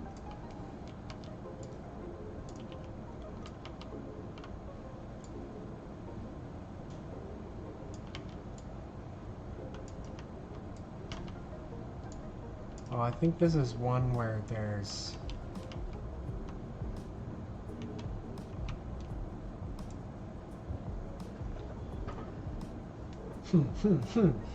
I think it's actually a case where...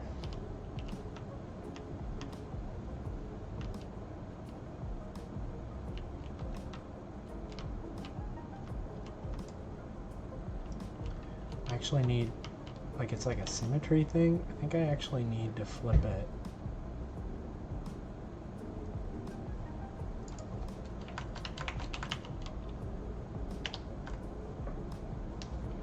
Let's do the original code again and see how that changes it.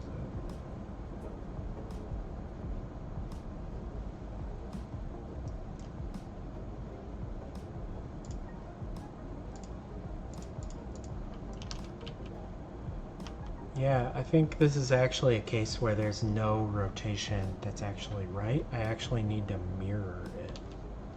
What if I... You shouldn't do negative scaling, but what if I for now? Let's see what happens.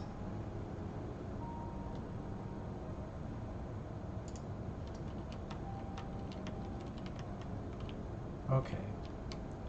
So now it's right, it's just like totally upside down. Let me just author a flipped copy.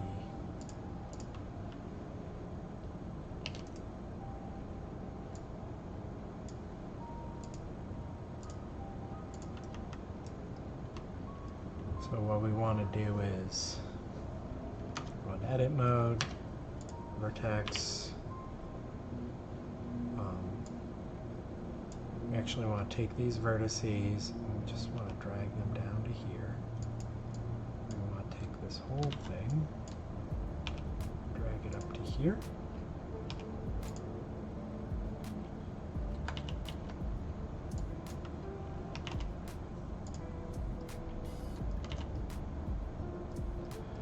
And then I also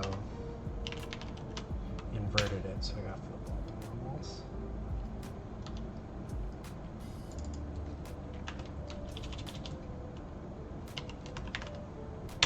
Weird flip.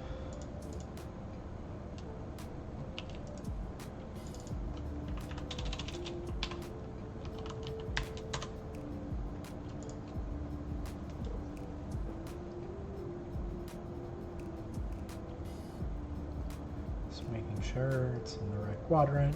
Okay. Export. Weird. Terminology is so precise. So let me just re-import that.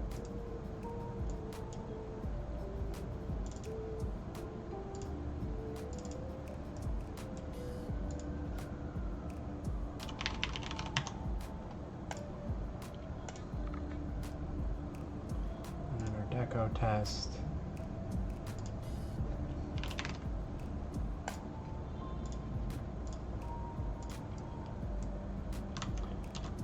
Here, get rid of this negation.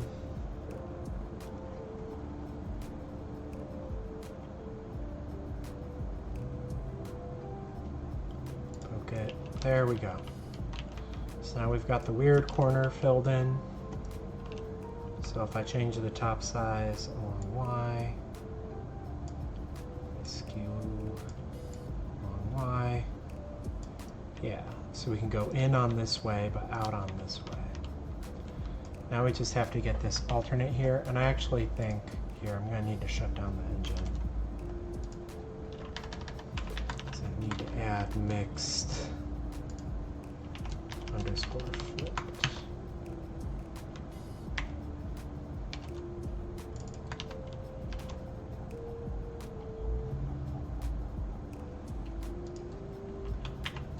Static mesh mixed flipped. This one should be, I can get rid of this code.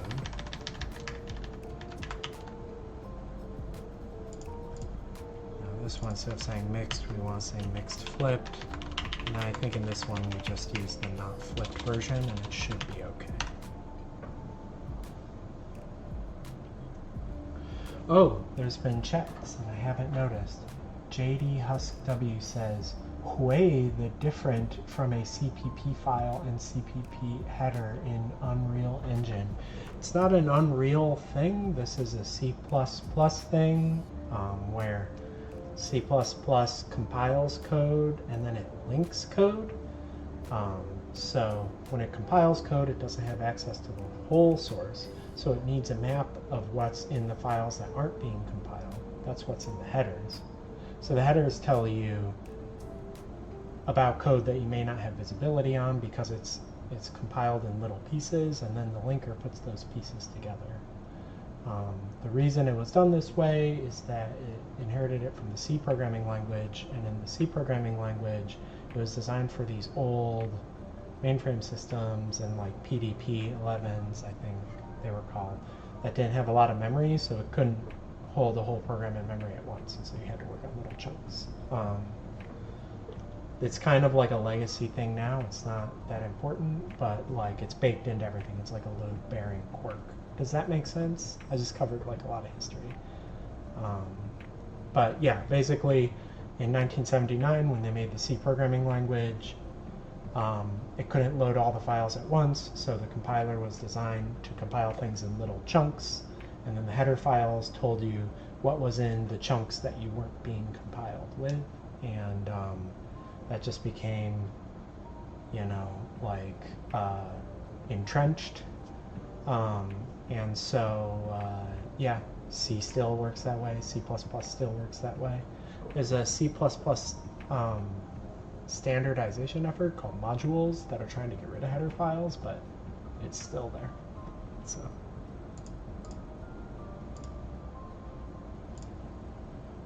Tell me if that made sense. Tell me if you want me to clarify anything.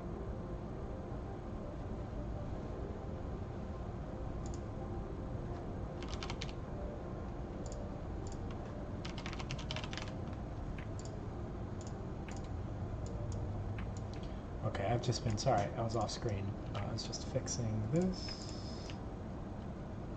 So now this corner looks okay, but this corner looks heckin' wrong. I wonder what the deal is. So maybe we need the next rotation.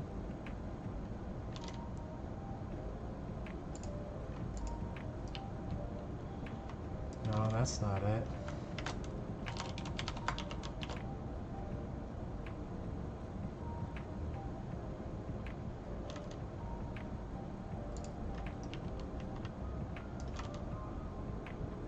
Does it need to be rotated 180 for some reason?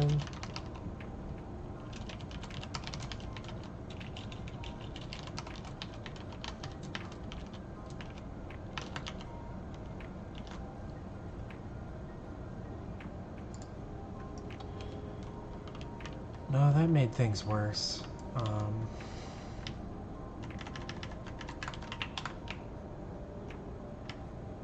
Maybe it doesn't need this wall direction flip.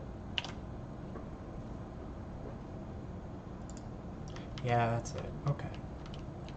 Just a quirk of it. Okay, so now we've got this corner looks nice, this corner looks nice. Let's try and move the skew around and see what happens.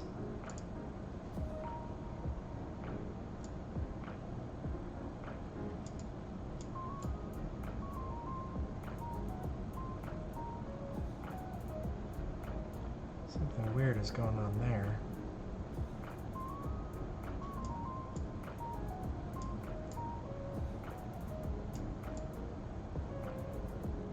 I think that's just because I haven't been validating, but we can move it along the x-axis now, see if that was it's looking pretty good, except when I go like out of bounds.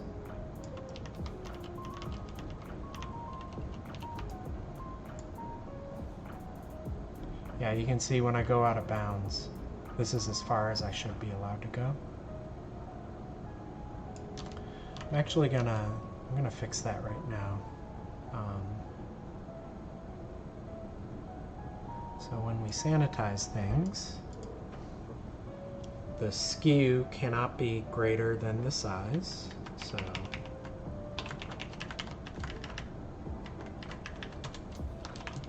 top skew dot x equals f-nav. Then top skew dot x size dot x top skew dot y equals f-nav. And then top skew dot y size dot y. Additionally, top skew max of top skew dot x and negative top size dot x.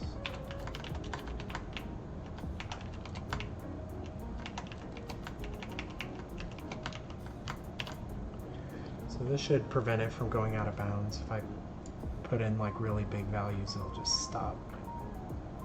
I don't know what's up with this little glitch right here though. Here, let me just revert everything. So here we have it. Here, let's have it 0, 0, 500, 500. We have just a cube. Great. And then as we move the cube this way, we can go that far. We can skew the cube this way. That's looking pretty good. On the y-axis, we can go this way. Go that way. Some weird stuff happening with the material I don't love. Actually, this is like top and bottom. Let's just like hide that for now. These were only debug shapes. I think they're confusing me as well.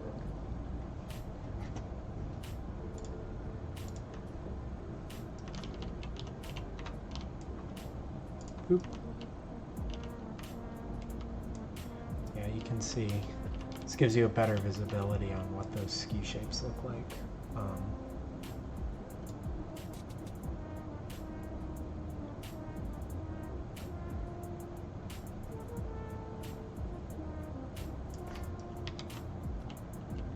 There's like, for some reason, there's like a bad angle that the material really hates. I guess it's the triplanar mapping. I really need to think up a better solution for how the material is handled. I've just been doing it. You can see it's in world space. It's in like triplanar mapping, so it's like always aligned no matter how I rotate it. That's like good most of the time, but not all the time.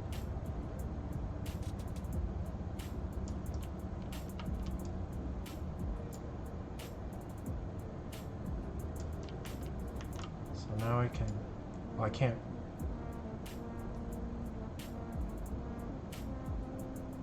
Something weird is happening like right there.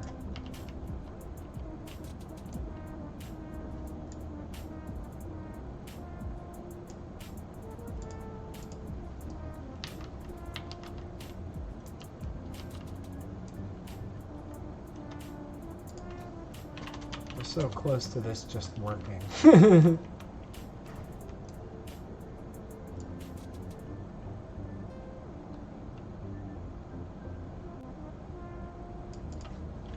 back and forth on the y-axis is great. Going back and forth the x-axis is like mostly working.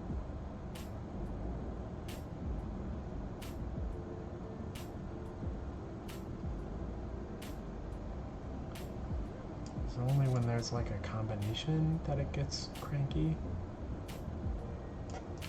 I don't know, it seems to mostly be working. I don't know what the deal is.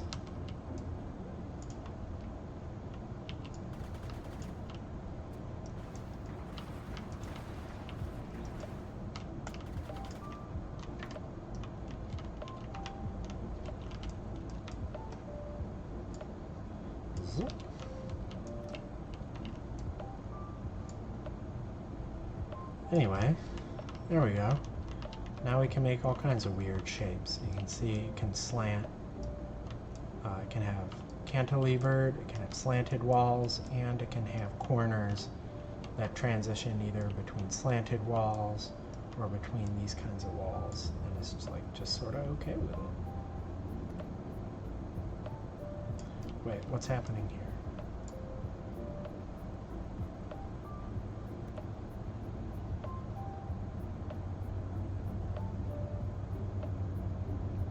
What's this glitch? This glitch doesn't make any sense, that if I would change it by the tiniest amount, it would get messed up.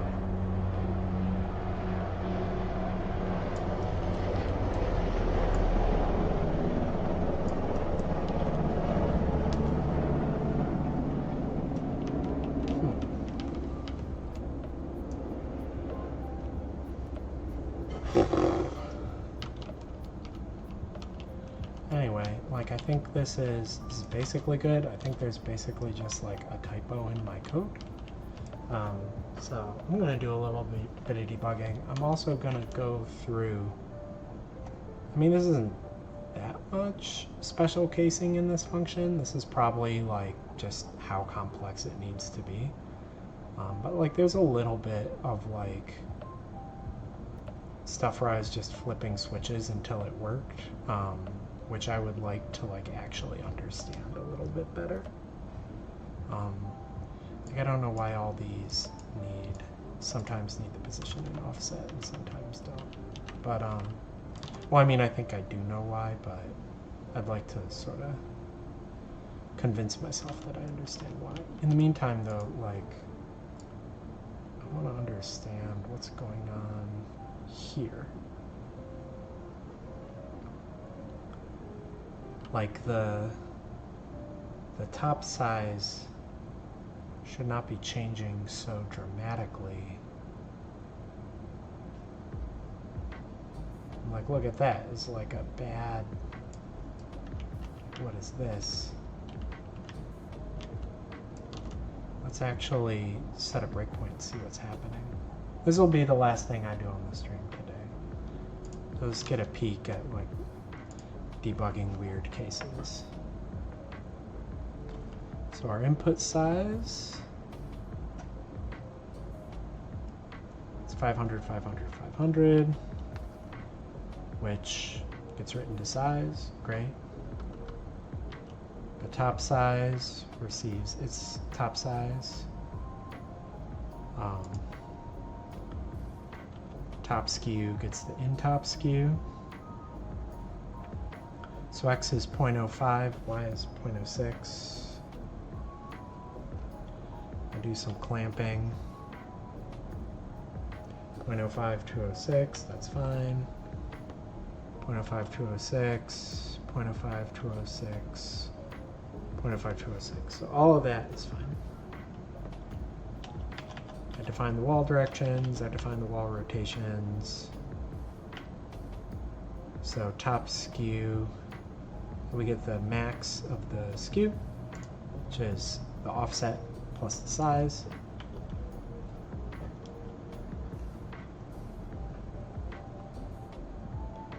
Overlap min is the max of 0 and top skew.x and y. The overlap max is the min of size of top max and size y, top min.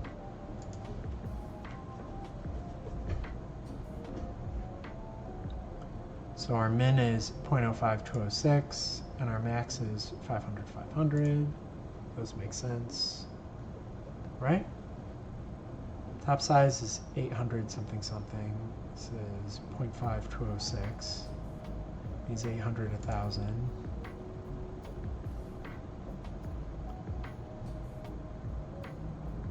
Yeah, okay, that's the overlap min, because it's not negative. And then max is 500, 500, because the top max was beyond 500, 500. So those numbers make sense. Now we're going in here. We're saying the first wall type is fat bottom. Saying the second wall type is fat top. Fat top.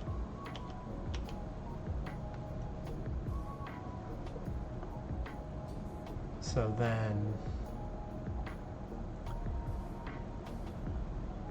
our thickness is, okay, this is where we're getting it weird. It's because the thickness of the fourth wall, that's kind of funny, the fourth wall, like speaking out to the audience.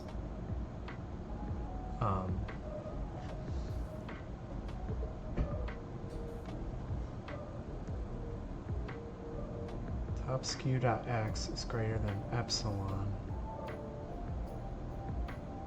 Okay, I think my epsilon just needs to be a bit bigger.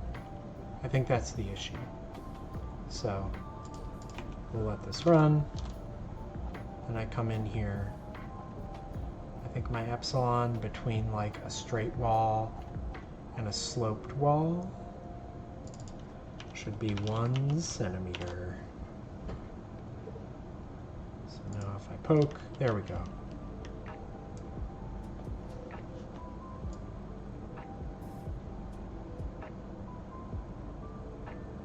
Okay, I still don't understand what's going on here.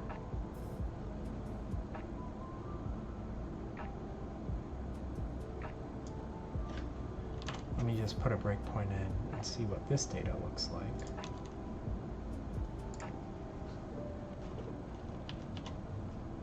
Size 500 by 500. Top size is like 800 by 800 like we had before. Top skew is 1.6.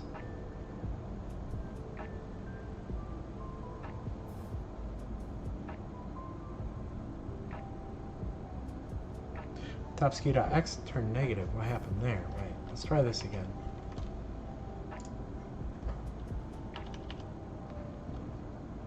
In top skew is -1, 206. Negative top size.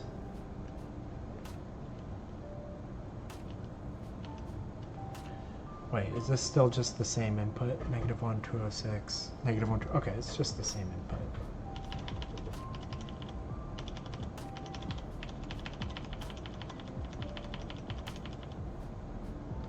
So what does it think it thinks our wall type is fat top. Our wall length is 200, that's a pretty reasonable number. Position, so weird, it's not a weird thickness. Okay, all this code seems like relatively banal.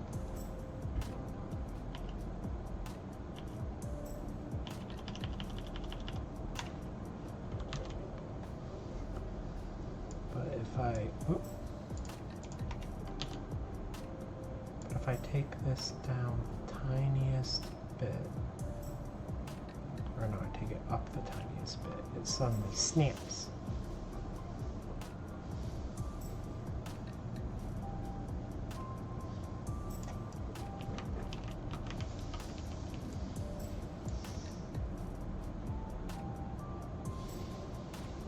What's this snapping? This one is very close to -1. Do I get a snapping on this value as well? Yeah, okay, it's not for any specific side. It's just when the skew goes between -1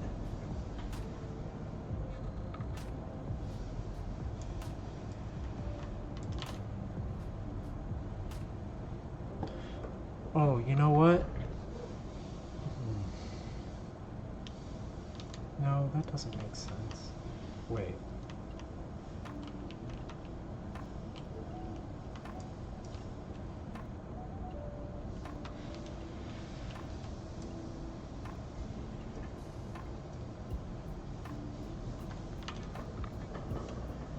Something's very fishy. Okay. So I think what's happening here is that, I'm sure if I drew this, I would see this. But yeah, let's actually do that. Let's add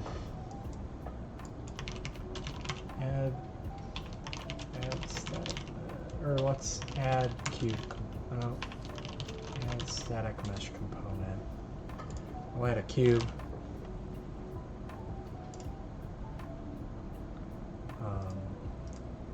Split start pin. So here's size, get size.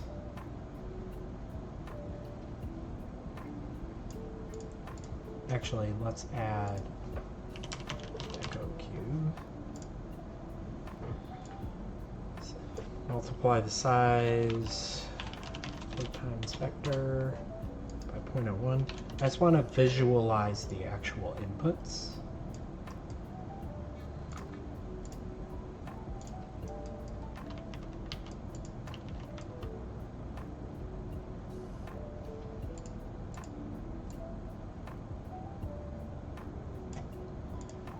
Let's change the material of this. I think I have like a trigger volume material.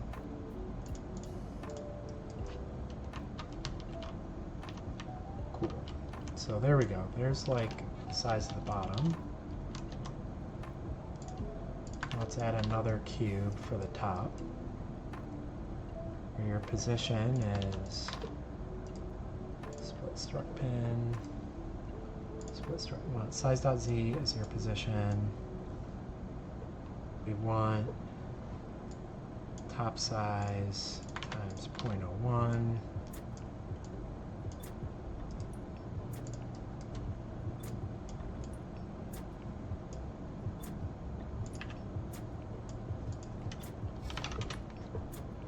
This will be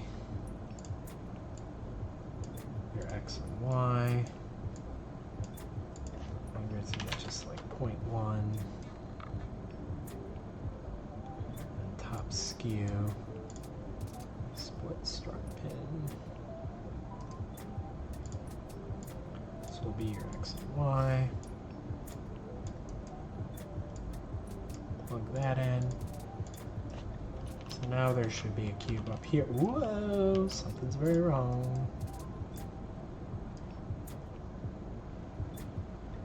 What did I do wrong? X, Y, Z, no rotation. Oh. Vec2 times 0.01. That was not a multiply node, it just kind of looked like one for some reason. There we go. Okay, so now we can see there's clearly a problem here because the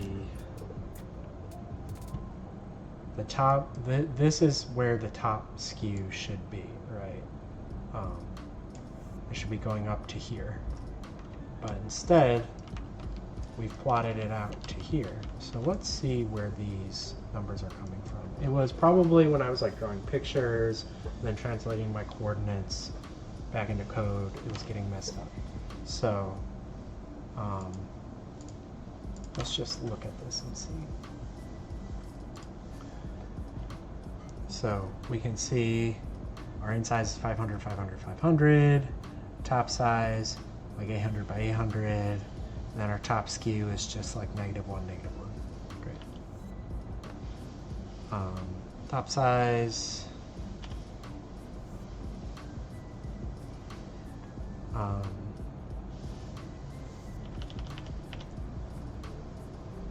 Top skew, still just -1, -1. Great. Nothing needed to be sanitized. There's our wall direction, there's our wall rotation. Our top max is like basically just like 1 centimeter to the left. Our overlap min is 0, 0, that makes sense. Overlap max should be 500, 500. Got it. So now thickness. Okay, was this fat top calculation? It seemed really sus when I did this, and now that I'm thinking about it, yeah, it is sus. What does it think the thickness should be? Like 358. Yeah, that's clearly wrong. So let's think about this better. When you're overhanging the top from the X, it's basically just the skew value. So it's just going to be like, well, wall 0, actually no, wall 0, let's remember which is which. Actually, I wrote this in code, so I remember. Wall 0 is the top one. So we actually just want negative top skew dot y, I think. That's just how much it is that way. 3 is going to be very similar. It's just going to be negative top skew dot x.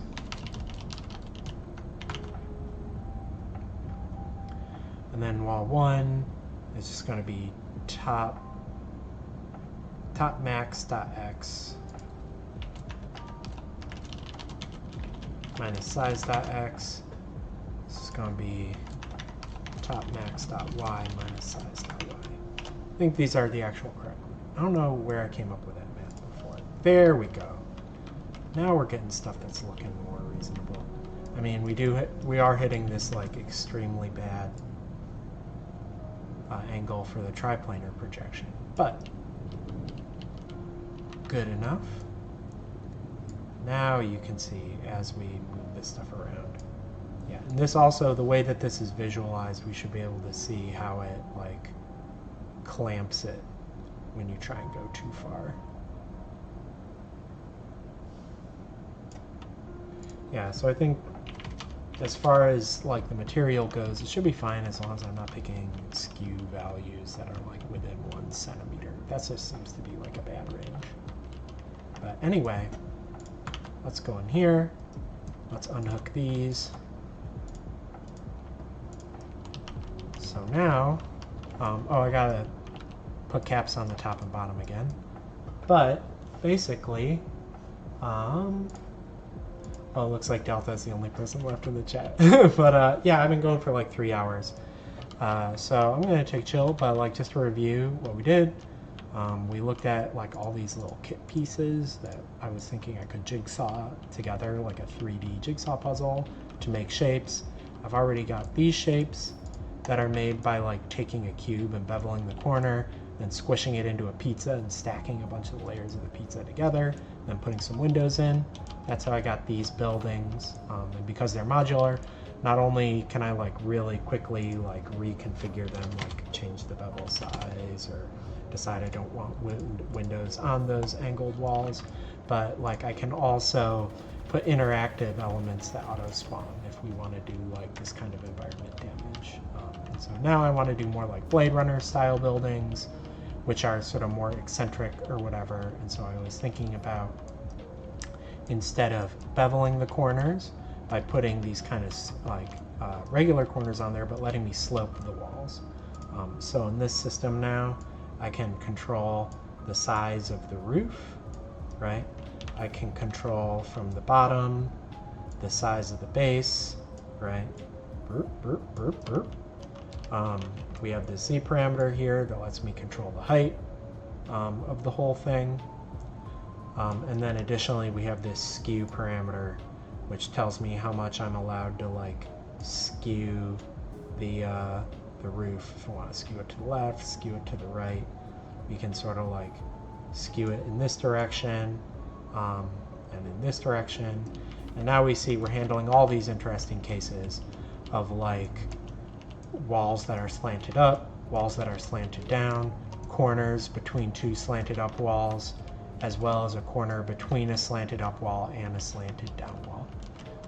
And in the course of doing that, it was about 50% math and about 50% Homer Simpson style, just hitting buttons until it worked. But I wrote a dozen stupid bugs along the way, We finished out by fixing the last stupid bug that I wrote along the way, and what I'm going to do after the stream is simplify this, and then I think I'm going to basically change these so that I can make them stackable like these other buildings, and then there will be like a lot of like cooler new types of things that I can start doing. So my name's Max, the game is Nightshift Galaxy, wishlisted on Steam, just search in Google Nightshift Galaxy Steam. It's probably also a link in the Twitch description unless I'm a total bonehead. And we do this every Friday. I answer questions. You can also join the Discord. There's a rolling AMA thread there. And yeah, thanks for watching. Bye.